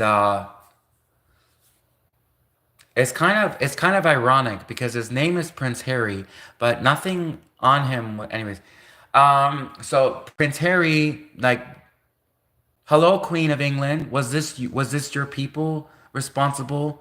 Was this somehow like you have motive? I'm not saying you did it. I'm not saying you did it. Well, you probably did, but I'm not saying you did it. But if anyone has motive to get back at Prince Harry because he was, Prince Harry and Meghan Markle were like it's all over. It was all over the news for years. It was you couldn't turn on the news, the British news, without hearing the feud between Prince Harry and Meghan Markle and the royal family and the Queen. So, um, was this kind of like was that move where someone got these photos of Prince Harry's royal jewels? It was that move done deliberately as sort of like retaliation against Prince Harry for him like kind of going against the royal family and the Queen. And also, let's not forget what happened to Princess Diana. That was also sketchy. What happened to Princess Diana was also very sketchy. God bless Princess Diana. Rest in peace, Princess Diana. You were a wonderful princess, and it was really tragic what happened to Princess Diana. Uh, so whatever happened there, there's something sketchy going on there. There's definitely been a royal feud going on for years. So the CIA, TMZ, like what y'all doing, TMZ? Why and I know you're gonna blame it on a journalist. You're gonna say, well, a journalist gave it to us, but who gave it to that journalist in the first place? Because like I said, unless it's a hooker in Vegas, things don't just fall on your lap for no reason. It had to have come from somewhere. So who leaked these photos of Prince Harry, and why? And anyways.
Okay, hello, Conflict C. So Conflict C came in and he said, or she said, I'm not sure if you're she or he, but hello, welcome, Conflict C. Thank you for your comment. Thank you, Conflict C, for your comment. I appreciate it. He said, Japan used to be one of the most warlike people on earth. Their whole culture was about death, dying, in war. I'm going to pin your comment for a moment. Um, and thank you for your comment. I'm just saying thank you for people leaving your constructive feedback. I like to hear different points of view. I like to hear different opinions. Uh, I'm not saying I agree with every comment, but I'm just saying thank you for your comment. I appreciate it. Now, you're saying that Japan was a very war-minded country, as what you're more or less getting at. I'll verbatim say what you said. You said Japan used to be one of the most warlike people on earth. Their whole culture was about death, dying, and war. Is there another country that you could think of that kind of fits that motto? I don't know, maybe a country that's been involved in almost all of the wars? Let's see. Which country had a war with Germany? Which country had a war with Japan? Which country had a war with? Did they have a war with Cuba? Well, they fought with Cuba for sure. Which country? They had the Cuban Missile Crisis. Which country had a war with Korea? Which country had a war with Vietnam? Which country had a Cold War with Russia? Which country had a war with the natives and got native land? Which country had slavery? Which country is thinking about going to war with China, maybe might even go to war with China. Good luck with that. Which country had a war with Canada and lost because Canada, in the famous War of 1812, kicked that country's you know what? Which country has been involved in all of these wars? So you are saying, which may or may not be true. I'm not saying you're false. Actually, it's very well true. You're saying that Japan used to be one of the most warlike people on earth. Their whole culture was about death, dying, and war. Meanwhile, the United States, do you not like, doesn't that same thing that you said, doesn't it also fit the United States? I mean, the United States has been in so many wars. Like the United States has even been in a war with those liberal, those Canadian, those pushover Canadians. Well, that's me. Anyways, I'm not liberal though. I'm conservative. I'm a conservative Canadian. But anyways, the United States has been in war with so many countries. So you're saying, oh, Japan used to be one of the most warlike people on earth. Their whole culture was about death, dying, and war. Well, that same motto probably could fit the United States because, like, literally, the United States, war with the natives, had slavery. The United States had the Confederate War, war with themselves. The United States had a war with Canada. The United States had a war with Britain. The United States had a Cold War with Russia. The United States had a war with Japan and Germany and Italy. Japan, Germany, and Italy. The United States had a war with Japan, Germany, and Italy. United States had a conflict with Cuba. United States had a war with Vietnam. United States had a war with Korea. United States had a Cold War with Russia. The United States might even go to war with with China. Good luck with that one. So yeah, I mean, I'm not denying that maybe yeah, the Japanese people were very warlike minded, but you have to be if you have the United States around the corner, and the United States is like if you live next to Goliath, you need to become David, right? If Goliath lives down the street from you, you need to become David. If freaking, if Hansel and Gretel, whatever, like you know what I mean? Like so I mean, Canada, what do you think happened after the United States threatened to make Canada the 51st state? Now we got all these Canadian spies going on social media, posing as social media influencers, but really they're Canadian spies who work for the Canadian CSIS, who work for CSIS, the Canadian Security Intelligence Service, pushing Canadian propaganda. What do you think's happening after America threatened to make Canada the 51st state? Now there's all of these so-called Canadian social media influencers that like to do quotations and like to talk like really fast and ramble on, and then suddenly now they're all pushing this Canadian propaganda, this anti-American propaganda, anti-American narrative.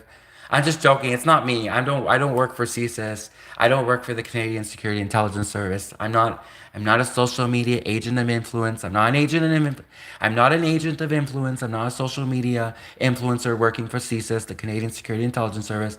No. I am a conservative Canadian, a concerned conservative Canadian, and I do not agree with what's going on in the world. I am being deceived just as much as you are being deceived. We are all being deceived.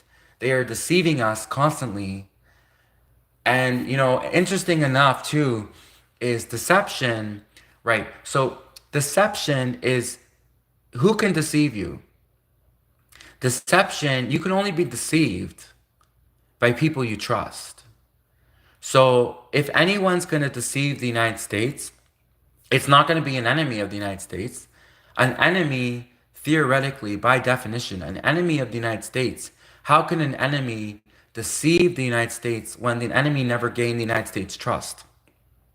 If anyone can deceive the United States, it's going to be an ally of the United States, because technically for deception to work, for deception, the real meaning of deception is to be deceived. And the only people that can deceive you are people you trust, like your own allies.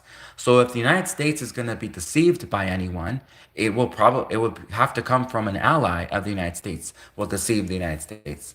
Because an enemy who's openly hates the United States, they can't really deceive the United States because they never gained the United States trust to begin with. So you would have expected it to come from an enemy. The United States would have expected something to come from an enemy. But the United States would not be expect to be deceived by an ally of the United States. So keep that in mind. But that being said, Canada, we love the United States. We are your best friends. Canada loves America. We're cool with you. We'll never deceive you. Probably not. Canada, Canada, we're America's best buddies, and we love Americans. And you have nothing to worry about with us. Probably not. I mean, but anyways, so, I mean, I don't know for sure. I don't work for CSIS. I can't actually give a guarantee on that one because I don't work for CSIS. I don't work for the Canadian Security Intelligence Service, and I don't work for the CIA either. I don't work for the Central Intelligence Agency, so I can't give no guarantees actually on what Canada's plans are, what France's plans are. So I probably can guess that America is probably planning to go to war with another country. If we were betting, well, no, I don't like gambling. Anyways, if we were betting, you shouldn't gamble. But anyways, if I were a betting, it's an expression. It's an English expression. If I were a betting man, I would probably bet that there's a good high probability that the United States will go to war again with another country very soon. Maybe China, maybe not. I don't know.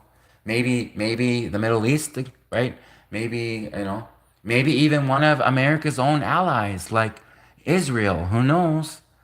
I mean, maybe America and even Israel will get into a dispute. Who knows, right? The future is unwritten, you know? The future is unwritten. Anything could happen. And you have to watch your allies just as close as you watch your enemies. So keep that in mind. Never let your guard down. Always watch everyone. Watch your allies as close as your enemies. Because, the only people at the end of the day that can really, truly deceive you are your people you trust, which would be your allies. So America needs to keep that in mind.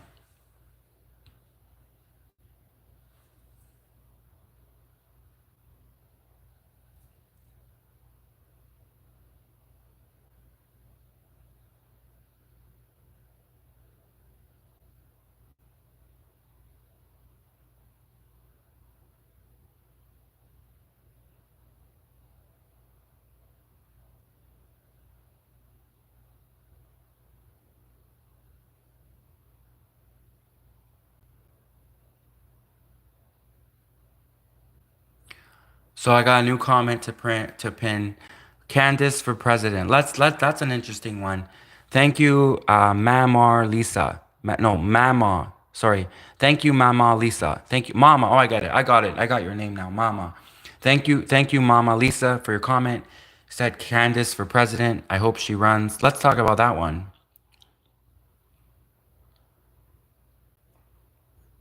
Candace for president. I hope she runs. Interesting. Um, Would I vote for Candace for president? I could technically, theoretically, I could not vote for her because I'm Canadian, and Canadians aren't allowed to vote in American elections. Okay, so Americans are very vocal and strict about who they let vote in their elections. Americans Americans explicitly stated they do not allow criminals, crazy people. Wait, I'm not sure about crazy people. Anyway, they don't allow criminals, ex-cons.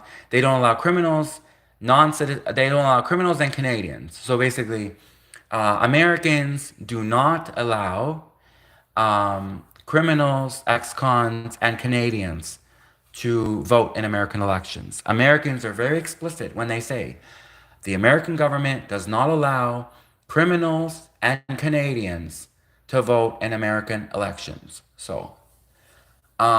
You could probably put that on a plaque. You could probably put that on a billboard. America does not allow criminals and Canadians to vote in American elections. So Canadians are not allowed to vote in American elections. Probably doesn't stop a lot of Canadians anyways. But anyways, I definitely never voted in an American election. Would I vote for Candace Owens for president? Yeah, I would actually, if I could. I would vote for Candace Owens for president. Um, there's something really honest about Candace Owens. I like the fact that she isn't afraid to go there. And she definitely went there with the French president's wife. Candace Owens definitely went there with the French president's wife. So Candace Owens is definitely not afraid to go there. I like that. I kind of see Candace Owens as being kind of like a Trump presidency because who knows what will happen. Like If you thought the Trump presidency would be entertaining, just wait till Candace Owens is president. That would be entertaining. Like Candace Owens would be, anyways. So, you know, Canada, we need entertainment. Our Canadian politics are boring. Canadian politics are boring. You want to fall asleep watching Canadian politics. We love watching American politics. It's like Jerry Springer. Literally, watching American politics is like watching Jerry Springer. American politics, there's always like scandals, and Bill Clinton like slept with everything in the White House, and then you have George Bush, who, anyways, and you have Bill Clinton and Trump and Donald Trump. You have so the American White Obama, right? You had Obama. You had Joe Biden, who Joe Biden actually. I kind of well, anyways. I don't really want to say anything about Joe Biden because I feel bad for Joe Biden because he's, going through dementia, and I really don't think it's not in my taste. I have standards, believe it or not. I actually have standards, and there's stuff that I won't say because I do actually have a filter, and there actually is stuff where I won't touch upon. I am very liberal with free speech, so I will not go and be the free speech police. Never, you'll never see me doing that because I'm very liberal with free speech. But just for my personal taste, I also have the freedom of speech to pick and choose what I want to talk about, and I will not make fun of Joe Biden and what they were making fun of him for. I won't do that. So I'm gonna stay off of Joe Biden. But basically, yeah, Americans. Um, Bill Clinton's fair game because he thought everything else in the White House was fair game. I mean, if I were in the White House, if I got a tour, if they allowed a Canadian to have a tour in the White House, which would be very, uh, very weird, they'd probably have like a special warning signal, a special siren, Canadian in the White House, Canadian in the White House. But anyways, if they ever allowed a Canadian in the White House, I would be scared to touch anything in the Oval Office because, like, knowing that Bill Clinton was the president in the White House for 8 years, knowing that he like slept with everything in the White House, pretty much, like, I wouldn't feel comfortable to touch the cactus. Well, I wouldn't feel comfortable to touch the cactus for obvious reasons. The cactus, like, the cactus with prickly things coming out of the cactus, like a traditional Texas cactus, right? I wouldn't feel comfortable touching the cactus for many reasons. I don't think probably Bill Clinton wouldn't have touched the cactus for obvious reasons, but you never know. Maybe Bill Clinton was into the cactus. Who knows? So I wouldn't touch the cactus. I wouldn't touch the paintings even. If I was in the Oval Office, I wouldn't touch anything. I would demand that it be disinfected first before I entered the Oval Office because who knows what Bill Clinton touched and did it on. Like, obviously the desk with Monica Lewinsky, or even under the desk. And so I wouldn't. Yeah, if I were in the White House, I think the White House, the jokes about Bill Clinton are fair game because he thought everything else in the White House was fair game. So the jokes about Bill Clinton are fair game. But definitely, I wouldn't go there with Joe Biden because, yeah, I feel bad for Joe Biden. He's obviously going through like dementia. It's really sad because we have a lot of people have parents maybe going through dementia, and Bill Clinton, I mean, and Hillary Clinton, the one thing, if I had to say something nice about everyone, at least Bill Clinton and Hillary Clinton, they often joked about themselves a lot. I remember watching interviews where Hillary Clinton was at sparring jokes with Jay Leno. I remember watching when I was younger, Hillary Clinton liked to spar jokes, joke spar, like tell jokes back and forth, jab each other with Hillary Clinton liked to tell jokes with Jay Leno on the Tonight Show. So Hillary Clinton and Bill Clinton, they were kind of down for the jokes and everything. But Joe Biden, I feel bad for what's going on with him right now. And like I said, I'm very liberal with free speech. I'm not the free speech police. I don't go around telling other people what they say and cannot say. But I have the free speech to just have my own moral ethics and code and my own standards. And I won't go there with Joe Biden. I feel bad for what's happening with him, and I'm not saying he's innocent. Um, and I hope he's not just faking this dement. I hope. Sorry, I don't know what's going on there, so I'm not going to comment. I really don't know what the situation is. I just know that obviously it's clear. It's been made clear by the Trump administration that Joe Biden is definitely not innocent either. It still doesn't mean I can't feel bad for him for what's going on with the whole dementia situation.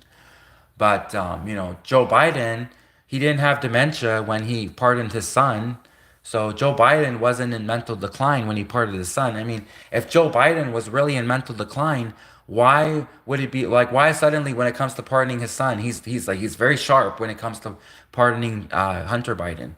So when it came down to pardon Hunter Biden, for the cocaine use. So just to explain it to everyone, basically drugs in the States are illegal. If anyone in the States does drugs, and I don't do drugs, I'm very anti-drug, but if anyone in the States does drugs, you will be, the police will probably beat you up and taser you, strip search you, embarrass you, humiliate you, put you in prison, take your clothes, so the United States, the police, basically, if everyday American citizens, if everyday American citizens in America does drugs, likely there will be a police officer there ready to stick his hand up your you know what with a glove and embarrass you, humiliate you, put you in a cold prison cell, strip you, humiliate you, strip search you, right, etc. So for everyday American citizens, that's what happens to American citizens that do drugs in America. The police will likely taser you, beat you. However, if you are the son of the president, if you are, or even the president yourself, or if you're Elon Musk, with all that ketamine, then apparently you are exempt. Apparently, I'm Canadian. I don't know American laws, so correct me if I'm wrong. I'm not American. I don't know American laws, but what it looks like, what it looks like from Canada, what it seems to be is that if you are a president or a celebrity or the son of a president, you are exempt from these laws that affect everyday Americans. So basically, I guess Hunter Biden, he doesn't have to worry about a American police officer shoving his hand up his you know what and strip searching him and humiliating him and putting him in American prison in a cold American cell, having to eat awful that Nutriloaf, whatever that stuff is. And then, in the morning when they come with the coffee and the coffee is cold, why even bring coffee if you're going to bring cold coffee? Did I order a nice latte? No, I ordered a hot coffee. I expected a hot coffee and you brought me an iced coffee. Anyways, I've never been in an American prison, so I wouldn't know. But anyways, I'm just obviously we saw that YouTube video. There was this guy that was being served this Nutriloaf, right? You remember the YouTube video? It was just a few weeks ago, a few months, maybe a month ago. It was a month ago, a few weeks ago. There was a YouTube video of this Texas. I think it was in Texas. Was it Texas? Anyways, it was one of the southern states, I think. And the sheriff was serving people the Nutriloaf, which was like a punishment kind of meal. So obviously, we know that prison food is not the best food. You know what's better than, we know what's worse than prison food? No food. And there are countries that have no food. So, don't have enough food. Not that the country has no food. Obviously, the country has some food, but there are countries that don't have enough food, and not everyone eats in those countries. So I guess the prison food is not the worst thing in the world because the worst thing than prison food is no food. Although I would say that sometimes the prison food is worse than no food. So I mean, maybe you would rather not eat and just do like a hunger strike in prison than eat the horrible food. And it's a good way to lose weight. If you ever want to lose weight, I mean, going to prison, you lose a lot of weight because, for how disgusting the food is, you will not want to eat the food and then you lose weight. And so, if anyone is going to do a dieting book and wants to have like different strategies for losing weight, like this, come buy this special dieting book, learn how to lose weight. Well, going to prison definitely makes you lose a lot of weight. Martha Stewart probably lost a lot of weight in prison, and the other people that went to prison probably lost a lot of weight. So.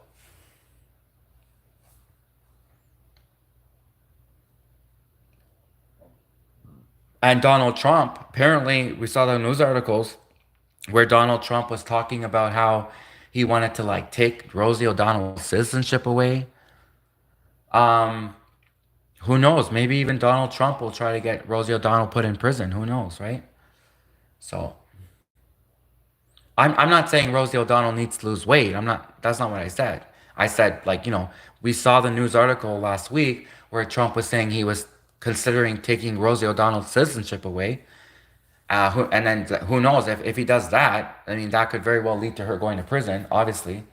So that would be sad.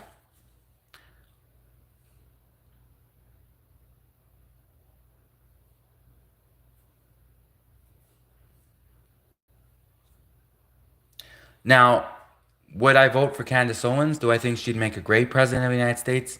Yes. But personally, and this is no offense to Candace Owens because she's not a scientist, she's not a mathematician. Well, I mean, she probably does math and science. Obviously, she probably got good marks in school, whatever. But I'm saying her career, what she's known for.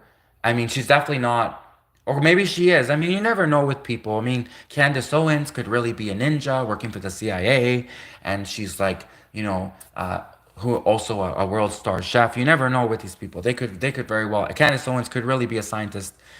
But what I'm saying is obviously what she presents to the public, as far as we know, I'm not. She very well could be a brilliant scientist, mathematician, worthy of winning a Nobel Prize. She very well could be. So I'm not saying she isn't, but I'm just saying, if I vote for what I want is I would love for a brilliant scientist, mathematician, astrophysicist, like for example, Neil deGrasse Tyson.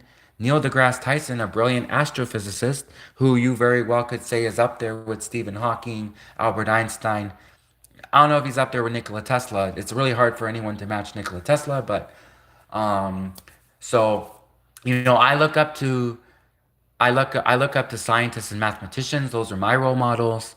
I don't look up to celebrities and I don't look up to politicians. I don't see politicians and celebrities as my role models. My role models are scientists and mathematicians. Like for example, um, Charles Darwin. Although Charles Darwin was, I mean, I don't know if I would make the cut. Like, if I met Charles Darwin, he might like think that I wouldn't be worthy enough to make his natural selection. Anyways, Charles Darwin, I don't know what he'd think about me. I don't know if I would like be good enough to go through his process of evolution. Anyways, Charles Darwin, Nikola Tesla, obviously, Nikola Tesla is definitely one of my top idols. Albert Einstein, Stephen Hawking, and Neil deGrasse Tyson, who's still alive, who is very brilliant, could definitely make a great president of the United States. It would be wonderful to have a scientist, mathematician as president of the United States, especially when our Earth, our planet Earth, is really going more towards space and outer space. Definitely having an astrophysicist as president of the United States would be really cool. Definitely get people excited about space again, excited about astronauts again, excited about the traveling to other planets again. It'd be nice if we could inspire more people to become astronauts, inspire more people to study space and study the universe. And having an astrophysicist like Neil deGrasse Tyson as president of the United States would definitely help more people, inspire more people to become astronauts, to study science, to study astronomy. It would definitely move Earth closer to our dreams of finding aliens and other planets. It would move Earth closer to our dreams of discovering other solar systems and other habitable planets like Earth, other universes, other dimensions. So having an astrophysicist, brilliant scientist, as president of the United States of America, the number one country, the number one superpower in the world. I wouldn't say the number one country. Obviously, Canada is the number one country because I'm from Canada and I have to say that, or else they'll put me in Canadian prison. But basically, no, I'm just joking. Sort of. But basically, what I'm saying is obviously, the United States, if we had an astrophysicist, a scientist, as the president of the biggest country in the world, militarily, obviously, Russia. Russia is the biggest country in the world in every way possible. I mean, especially Putin. I heard rumors that Putin is big everywhere. His army's big. He's big in all places. Putin is just all around a big guy, if you know what I mean. But anyways, well, Trump's obviously a big guy too. I mean, Trump is big, like he's kind of like a big orange pumpkin. Anyways, if you look at those big orange pumpkins on Halloween, that's what when I think of Trump, that's like a word association. Play a little word association. When I think of Trump, I think of those big orange pumpkins. Anyways, so definitely, if we had an astrophysicist, and it doesn't have to be Neil deGrasse Tyson, it could be any scientist, really. I mean, if we just had a scientist, a mathematician, astrophysicist, someone. What about Maya? Oh no, I don't. Oh no, she might run for president now if I say this. Okay, I'm just gonna use her as an example. I actually never liked The Big Bang Theory. I never watched Blossom. Okay, I never thought Blossom was funny. I never watched Blossom. I didn't really like The Big Bang Theory. I didn't think The Big Bang Theory was funny. I actually thought they were really going it like they were almost like as if they were bullying. It was as if they were like they weren't laughing with scientists. It was as if the Big Bang Theory was laughing at scientists. They weren't laughing with them. Anyways, I'm fair game when it comes to jokes, so I don't care if they want to make jokes about scientists. That's fine. In fact, yeah, they had some funny jokes. I actually just didn't think it was funny. It wasn't that I didn't agree with the jokes. That's not the case at all. I'm very fair game with all the jokes. If they want to make jokes about scientists, that's fine. But I just didn't like laugh out loud. I thought Friends was more funny, in my opinion, than The Big Bang Theory. So, but anyways, Maya, I can't even say her name. How are we gonna vote for her if we can't even say her name? Anyways, okay, it's my fault. I can't say her name because I just don't know how to say her name. Sorry, it's my fault. Anyways, I'm not sure how to say her name. Okay, Mayim Bialik, is that right? The woman who was in Blossom, she got a degree in neuroscience. She's a neuroscientist, which is very impressive. So this is in no way knocking Mayim Bialik, if that's how you say her name. So this is in no way mocking Mayim Bialik. She got a degree in neuroscience, and then she was on The Big Bang Theory for a while.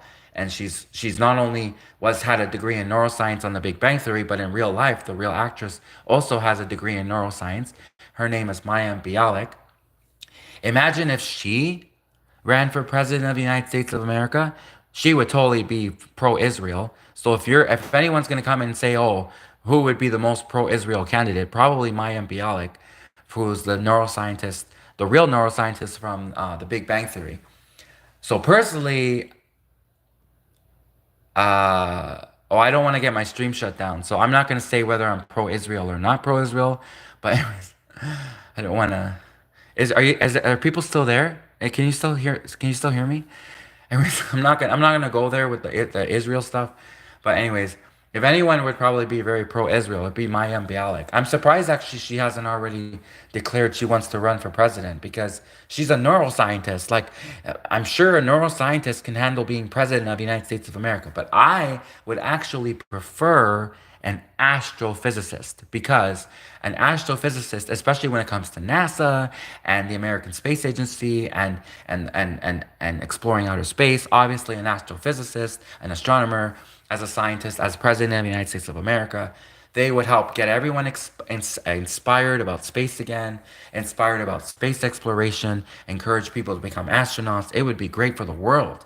It would be great for the humanity. It would be great for the world if the president of the United States of America, the next president, was an astrophysicist, scientist, mathematician, even a neuroscientist too. Of course, neuroscience is great.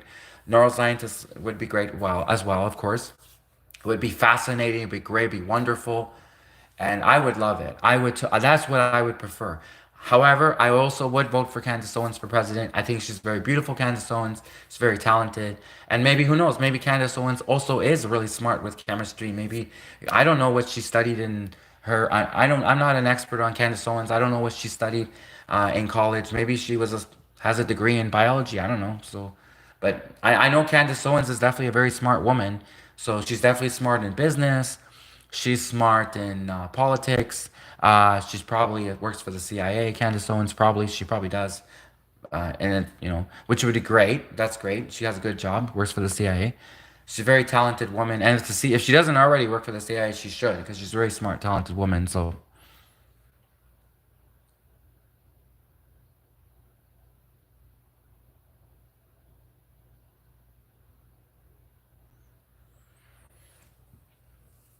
there was actually someone, an American, told me a few years ago that he said that Obama was allegedly worked for the CIA too. I could see that with Obama, honestly, because everything that went down with bin Laden, with Osama bin Laden, everything that went down with Osama bin Laden, that was like Obama was very cool, calm, and collected. He had a poker face with what that went down with Osama bin Laden, allegedly. So, I mean, yeah, I could totally see Obama having also worked for the CIA. So, um, you know, Candace Owens could be work for the CIA. Obama could totally see. In fact, actually, in the Diplomat, which is the TV series on Netflix, which has been around for it's been around for 3 seasons, and it's now, well, the third season's coming out for the Diplomat on Netflix, and also the fourth season's been renewed. The Diplomat is a really good show on Netflix. The Diplomat with Kerry Russell, and it involves the CIA, it involves American diplomacy. So, and they're head of the CIA. I think they're head of the CIA. I can't remember, but it's definitely they definitely have like a different kind of head of the CIA and the Diplomat. It's interesting, very interesting. So,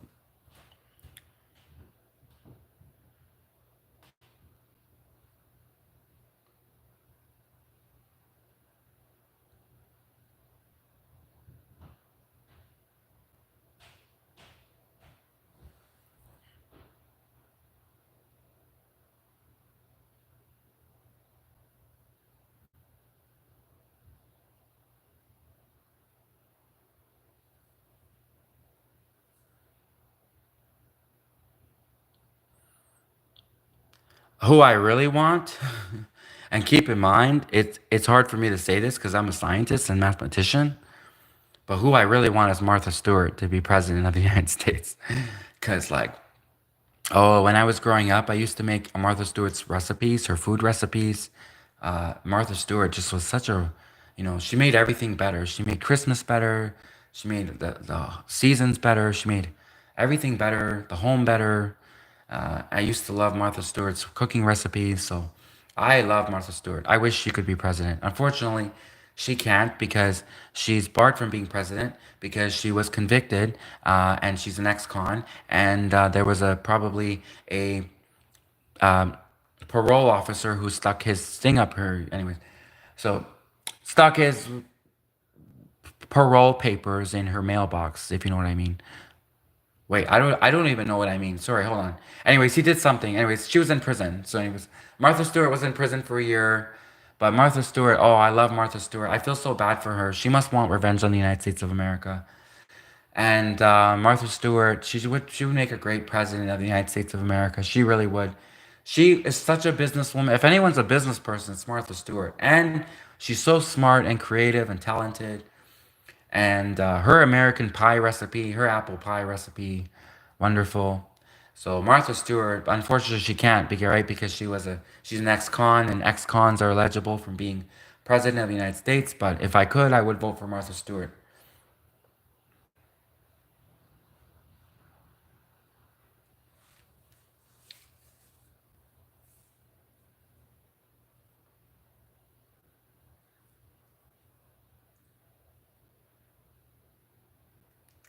Hey, you know what? Hey, you know what, America? Listen, can you do a personal? Well, actually, if I'm gonna ask for a personal favor, maybe I should ask for something else. But anyways, if I'm gonna, no, that's not what you think. Anyways, uh, why don't you at least let Martha Stewart in the White House, make the White House smell fresh, especially after Bill Clinton was in the Oval Office for 8 years. Why don't you at least let Martha Stewart go in with a hazmat team, go in with a hazmat team to the White House, clean up the White House, make it fresh. Let Martha Stewart make the White House fresh again. Let Martha Stewart make the White House beautiful, smell beautiful, look beautiful. She could cook Christmas dinner at the White House. Like, why don't you? There's nothing barring an ex-con from cooking dinner at the White House and making the White House beautiful again and fresh, and maybe putting a fresh coat of paint, making the Oval Office smell nice and disinfecting the Oval Office. Um, so at least in America, maybe you could do that. Maybe you could at least invite Martha Stewart to the White House, and I don't know.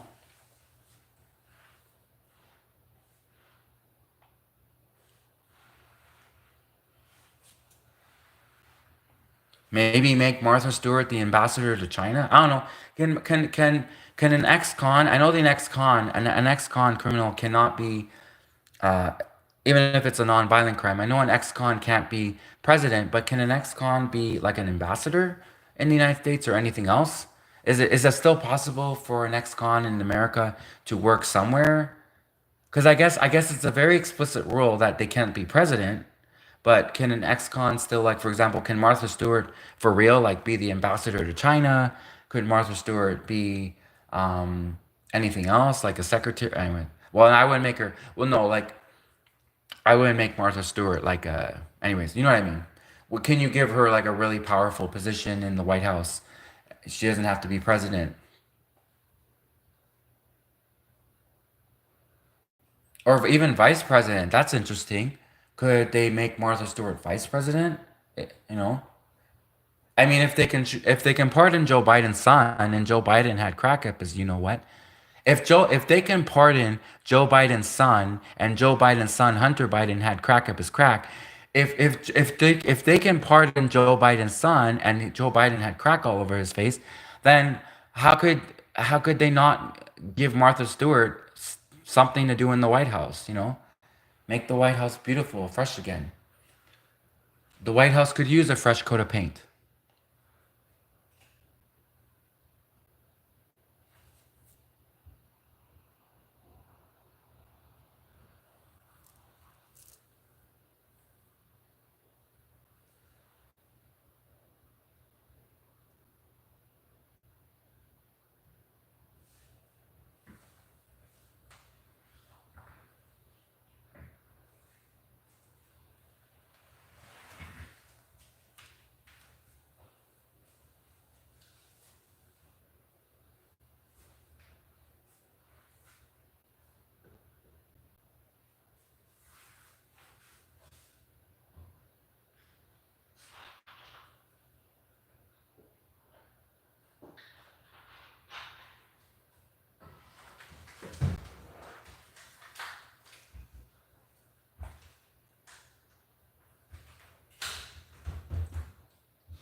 Hello, pleasant gift. Welcome to the live stream.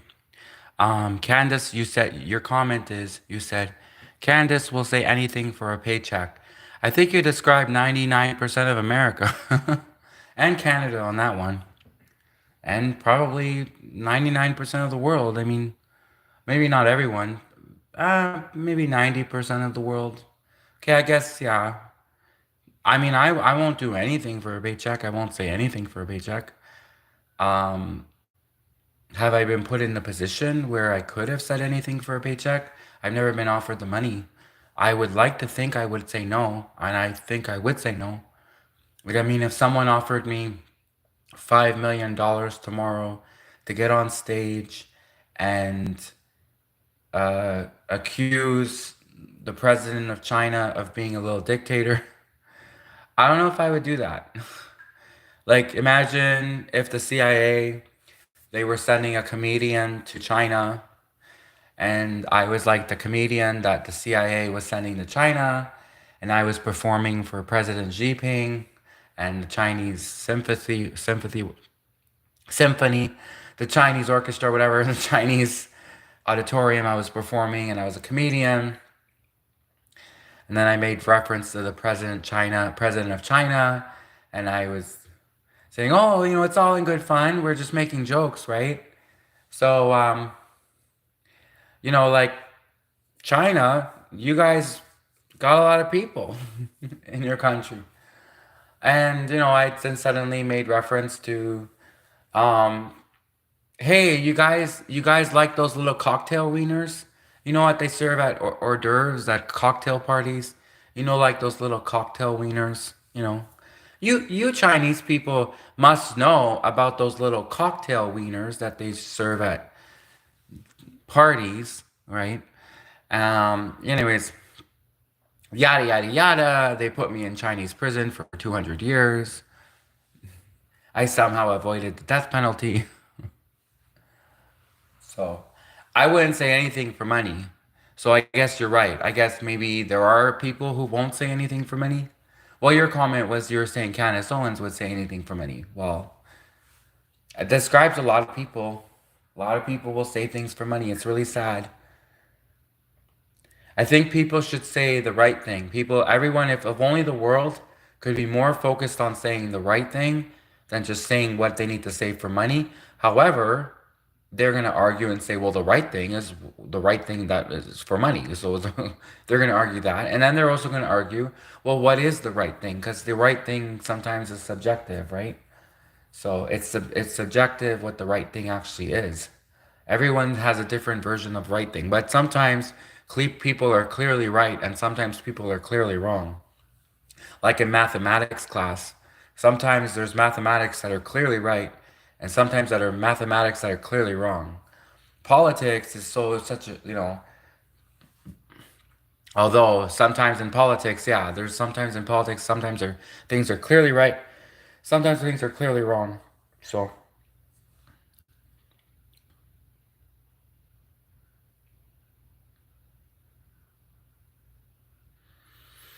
I mean, I think if you go to China and you went to those like fancy dinner parties or those fancy cocktail parties in China, right? I'm sure they have them. I'm sure China has fancy rich elite parties. There are probably like small cocktail wieners everywhere. They probably little cocktail wieners everywhere in China. So basically, yeah, I think China is definitely obviously better and bigger in some ways, like technologically speaking, scientifically, they're more advanced. They got more people. They got that going for them. Definitely they got the numbers. China got the numbers. Um, but do I agree with China's human rights violations? Like definitely they wouldn't put up with comedians like me. China would not put up with a comedian like me, that's for sure. So I don't agree with China's human rights violations. Obviously, that is definitely a downside. But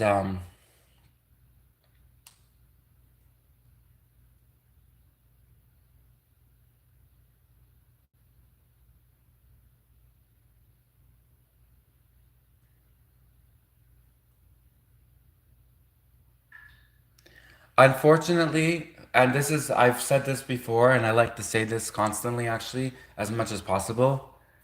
The nice people are constantly losing because we fight fair. The nice people have morals and we're not willing to fight dirty. And what happens is the evil people, the sociopaths, and sometimes the good people fight dirty too.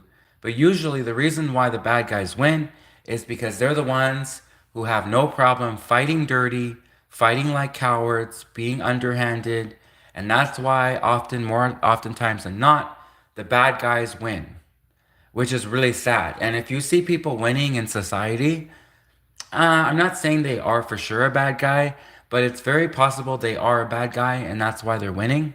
Because the bad guys, they are the ones willing to, they fight dirty, they don't fight fair, they do horrible things, they get away with it, they cover things up. And so the bad guys often in society are often winning. So like that's just like, I'm not saying that every person that's winning is a bad guy. I'm just saying that typically, generally speaking, it's true that bad people will fight dirty. They will be underhanded, right? They will win for being cowards. They will win by fighting dirty, by doing things. They'll be the first one to pull the trigger. Bad people are constantly getting away with things. They're covering things up constantly. I mean, look what's happening with the Epstein list. I mean, the Epstein list is kind of proof there that clearly the rich elites are getting away with stuff because look at the way they're handling the Epstein list. So, the nice people, like, the nice good guys, we don't typically fight dirty. We fight fair. We fight with honor and ethics and morally, and that's why a lot of times the good guys lose. You know. And speaking of French culture, which is also they reference in Emily in Paris, which is the TV show on Netflix. But the one time Emily's talking to this guy in France, he's like a French worker, one of her coworkers, and he says American movies and French movies are very different. In American movies, you have typically a happy ending. You have a happy ending in American movies, the good guy wins, but usually in French movies, the bad guys win. Usually in French movies, it's a tragic ending. And Emily, who was in Paris, she said to the guy, she asked the French guy, "Why is that?" And he said because it's more true to life. Because typically, usually, life is usually tragic. I mean, it happens more often than not. I mean, sure, sometimes the good guys win. But usually the bad guys win. Usually the endings are tragic, and so that's why French cinema, French movies, their endings are more. They think they're more true to life by being tragic, by being realistic, and so typically, and you watch a French movie. If you're an American watching a French movie and you're expecting a happy ending, you're probably not going to get one. Okay. Unless you're watching the French movie in an Asian massage parlor, then you might get the happy ending. But if you're not watching a happy movie, if you're not watching a French movie, anyways, you know what I mean, I think. But so yeah, French movies, they typically have tragic endings. The bad guys win, the good guys lose. Tragic endings, things happen, stuff happens. It's sad, and that's the problem. Is see the nice people, the good people, we are losing. We are not defending ourselves. We're too nice. The nice people, we are letting the bad guys win. We are letting them defeat the good people, the nice people. We are not. And I'm not saying that you should go and fight dirty. I'm just saying we need to find a way so that the good guys can win. And we need to figure out how can the good guys win. Because right now the bad guys, they're liars and they're deceiving everyone.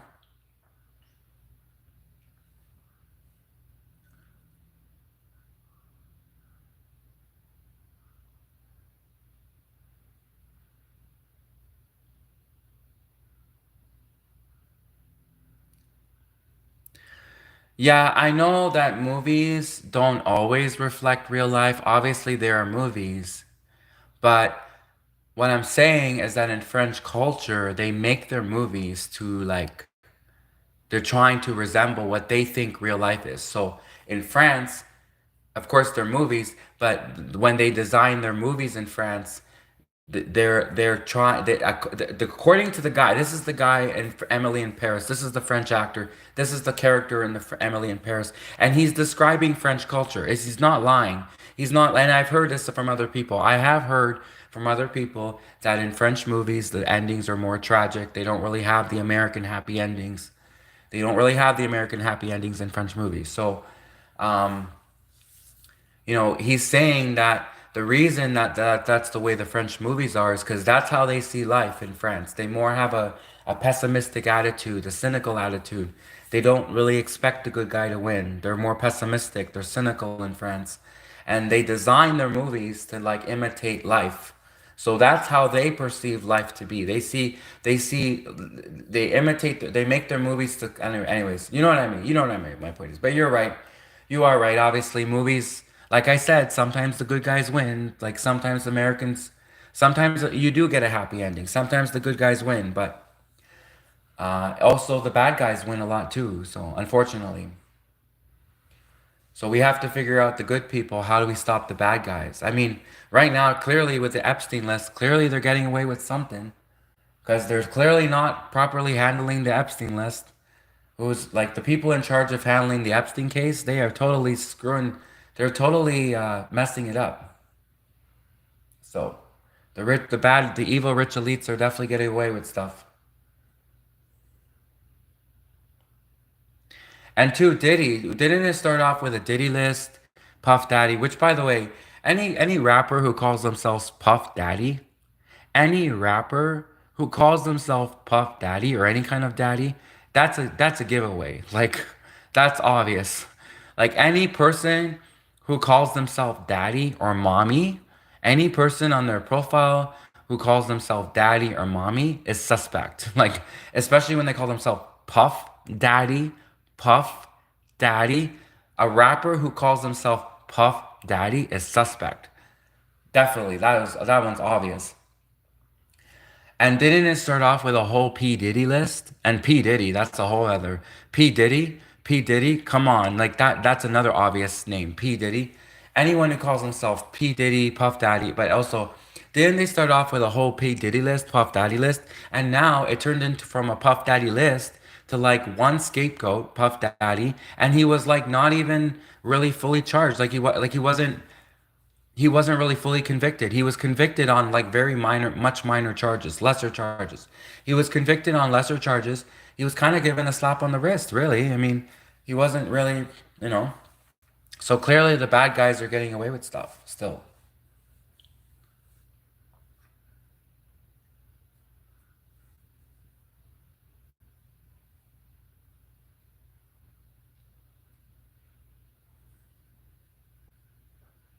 I mean, I don't like, the media constantly lies.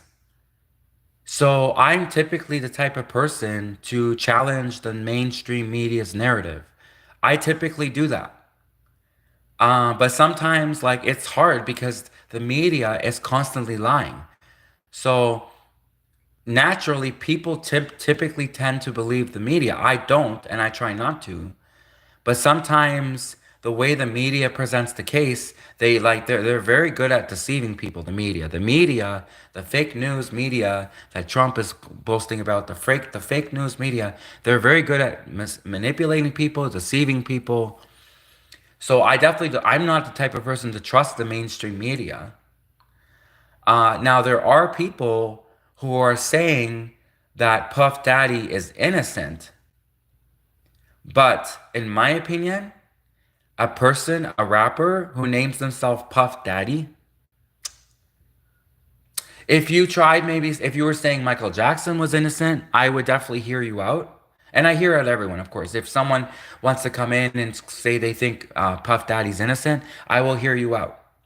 But what I believe, hearing a rapper call himself Puff Daddy, name himself Daddy, Mommy, whatever, anyone who names himself Mommy, Daddy, Puff Daddy, and then, or P. Diddy,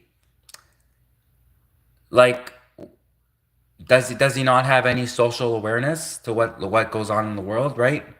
So now the people, on the other hand, who want to claim Michael Jackson's innocent, first off, I don't know for sure which either is the way.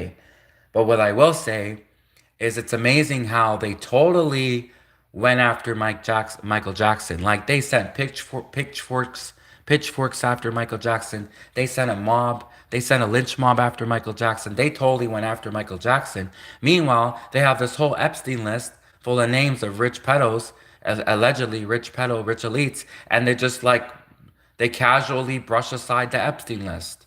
Oh, it's on Pam Bondi's desk waiting to be reviewed. She's busy getting her nails done, and she's busy going on trips to Hawaii, and she's busy going to Disneyland. Pam Bondi's, she explained to the reporter, oh, she just wanted to clarify to the reporter, just to clear things up, that the Epstein files of alleged pedos, the rich elite pedos, were on her desk waiting to be reviewed. They were waiting to be reviewed. She is the Pam attorney. She is the blonde attorney. Crown. She is the attorney general. She's the attorney selected to work in the White House. She was the attorney. Not only is she an attorney, but she's the attorney selected to work in the White House, the biggest White House in the world, right there. So, and then she turns around and she's like waiting to review the Epstein files. She gets a list of alleged rich elite pedos, and it's not important enough for her to drop out. So everything she's doing, cancel her nail appointment, cancel her trip to Disneyland, cancel her trip to Hawaii, and then stop everything she's doing and go immediately review that Epstein list. Because of course, when the allegations about Michael Jackson came out, they sent lynch mobs, they sent pitchforks after Michael Jackson because Michael Jackson was a brother. An alleged. Well, you know what I mean. He was allegedly accused of something, and he was also a brother. And is that why they went so full force on Michael Jackson, sending pitchforks after him, just automatically assuming he's guilty? It wasn't definitely innocent till proven guilty with Michael Jackson. In Michael Jackson's case, they determined he was guilty before he even had a trial. The media determined he was guilty before he even had a trial.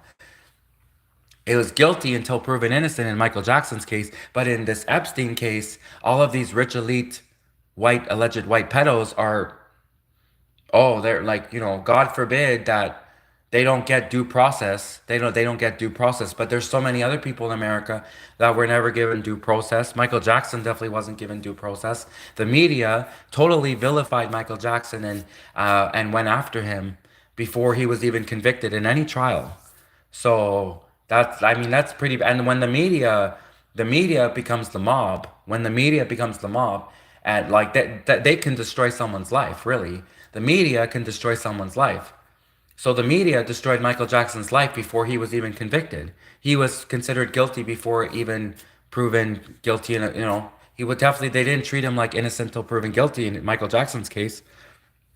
But then now you have Pam Bondi with this whole list of alleged white pedos, and they're giving these rich elites due process. They're giving these rich elites like the utmost, And Pam Bondi, she said to the reporter, they were, just to clarify to the reporter, because she actually thought that she was defending herself. She was saying, they were waiting to be reviewed. She got this list of alleged white rich elite pedos, and instead of like dropping everything she's doing and running to the list, because she's the attorney general selected to work in the White House, instead of dropping everything she's doing and treating the Epstein list of rich white elite pedos, allegedly white elite pedos, as top priority, instead of treating the list as top priority, instead of treating the list as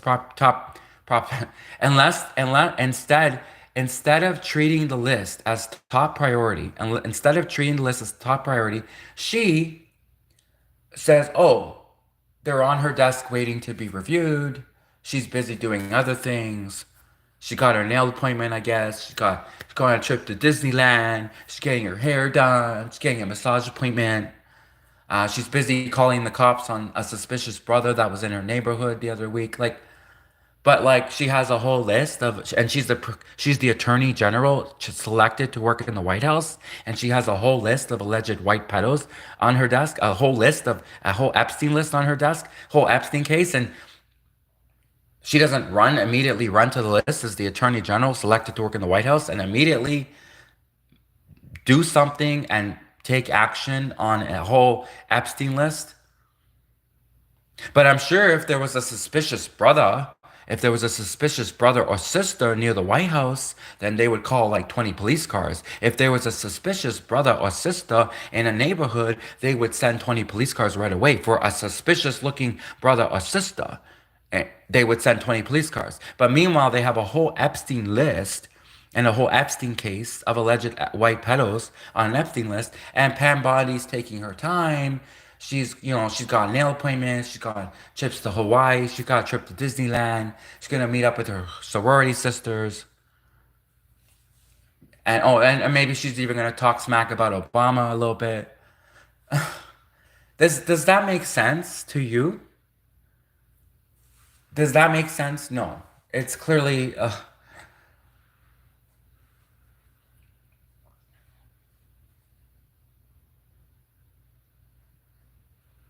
and she was the attorney general. Not only is she an attorney, so she should know better because she's an attorney, but she's the attorney selected to work in the White House.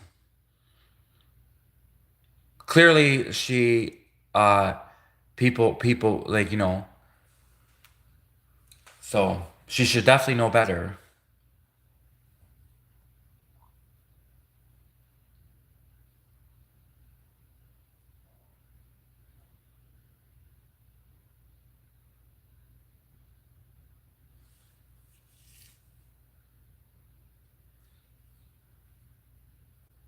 So Candace Owens, she did some videos where she was really sad and saying about how it was how Michael Jackson was treated unfairly. He wasn't given due process. The media immediately vilified him prior to him being convicted in a court of law. And the media destroyed his life by vilifying him. They called him Wacko Jacko. They have defamed him. They humiliated Michael Jackson. No wonder they just no wonder Michael Jackson was depressed. I don't know. Was Michael? I think someone said Michael Jackson was depressed, right? Was he depressed, Michael Jackson? I mean, if the media destroys your life, yeah, it would probably make you depressed. So I'm not sure. I can't remember if someone said he was depressed, but anyways, he probably was because if the media destroys your life. So Candace Owens did several videos where she was very passionate the way she talked about how they completely destroyed Michael Jackson's life. And so Candace Owens must be really livid. She must be really mad at the way that they're treating the Epstein files, how casually they're treating the Epstein files, letting these rich elite pedos on the Epstein list pretty much like get away with a slap on the wrist, not really like pursuing this. But then meanwhile, Michael Jackson, before he was even proven guilty in a court of law, the media immediately vilified Michael Jackson, went after him, humiliated him, called him Wacko Jacko, and he very well could have been innocent actually. And technically it's presumed innocent. So technically unless he's convicted in a court of law, he's considered presumed innocent. But like I don't know for sure. It's so confusing because the media, they're such liars. The media, they can take like Mother Teresa and make her look like a terrorist. That's what the media does. The media is such liars that they could take Mother Teresa and make Mother Teresa look like a terrorist. So that's how much liars the media are. So when Trump says fake news, when Trump constantly says fake news, he's right. A lot of the news is fake. And the media, these journalists should be in prison for what they've done and how they've destroyed people's lives. And if you watch the Gone Girl movie with Ben Affleck, which is one of my favorite movies with Ben Affleck. Anyways, if you watch the Gone Girl movie with Ben Affleck, which by the way, you can see at the end of the movie, you could see all of Ben Affleck. So the Gone Girl movie is all about how the American media can take an innocent person, an innocent man, and totally, or an innocent woman, right, whatever, an innocent person. The Gone Girl movie is all about how the media, the American media, can destroy people's lives and take innocent people and vilify them before they're even found guilty, and which totally prejudices the trial, which totally causes innocent people to become convicted. It totally causes innocent people to become wrongfully convicted because of how the media like tells lies and spins stories and vilifies people like they did with Michael Jackson. So the Gone Girl movie, I recommend people watch it. Not only with the fact that it has Ben Affleck, but also because, you know, at the end of the movie, you know, you could see all of Ben Affleck, if you know what I mean. So that's another reason to watch. But basically, the Gone Girl movie also, especially because it shows how the American media are such liars and how they destroy people's lives. And that's especially why you should watch the Gone Girl movie starring Ben Affleck. And it also has Rosamund Pike. I think I'm not sure how to say her name. I think she's a British actress. I'm pretty sure she's a British actress, and her name, I think her name, if I'm not sure how to say her name correctly, but I think her name is Rosamund Pike. And so she's a really good actress. And then it has Ben Affleck, and the movie's called Gone Girl. And I recommend people watch it because it shows how the American media lies, twists the story, destroys people's lives. So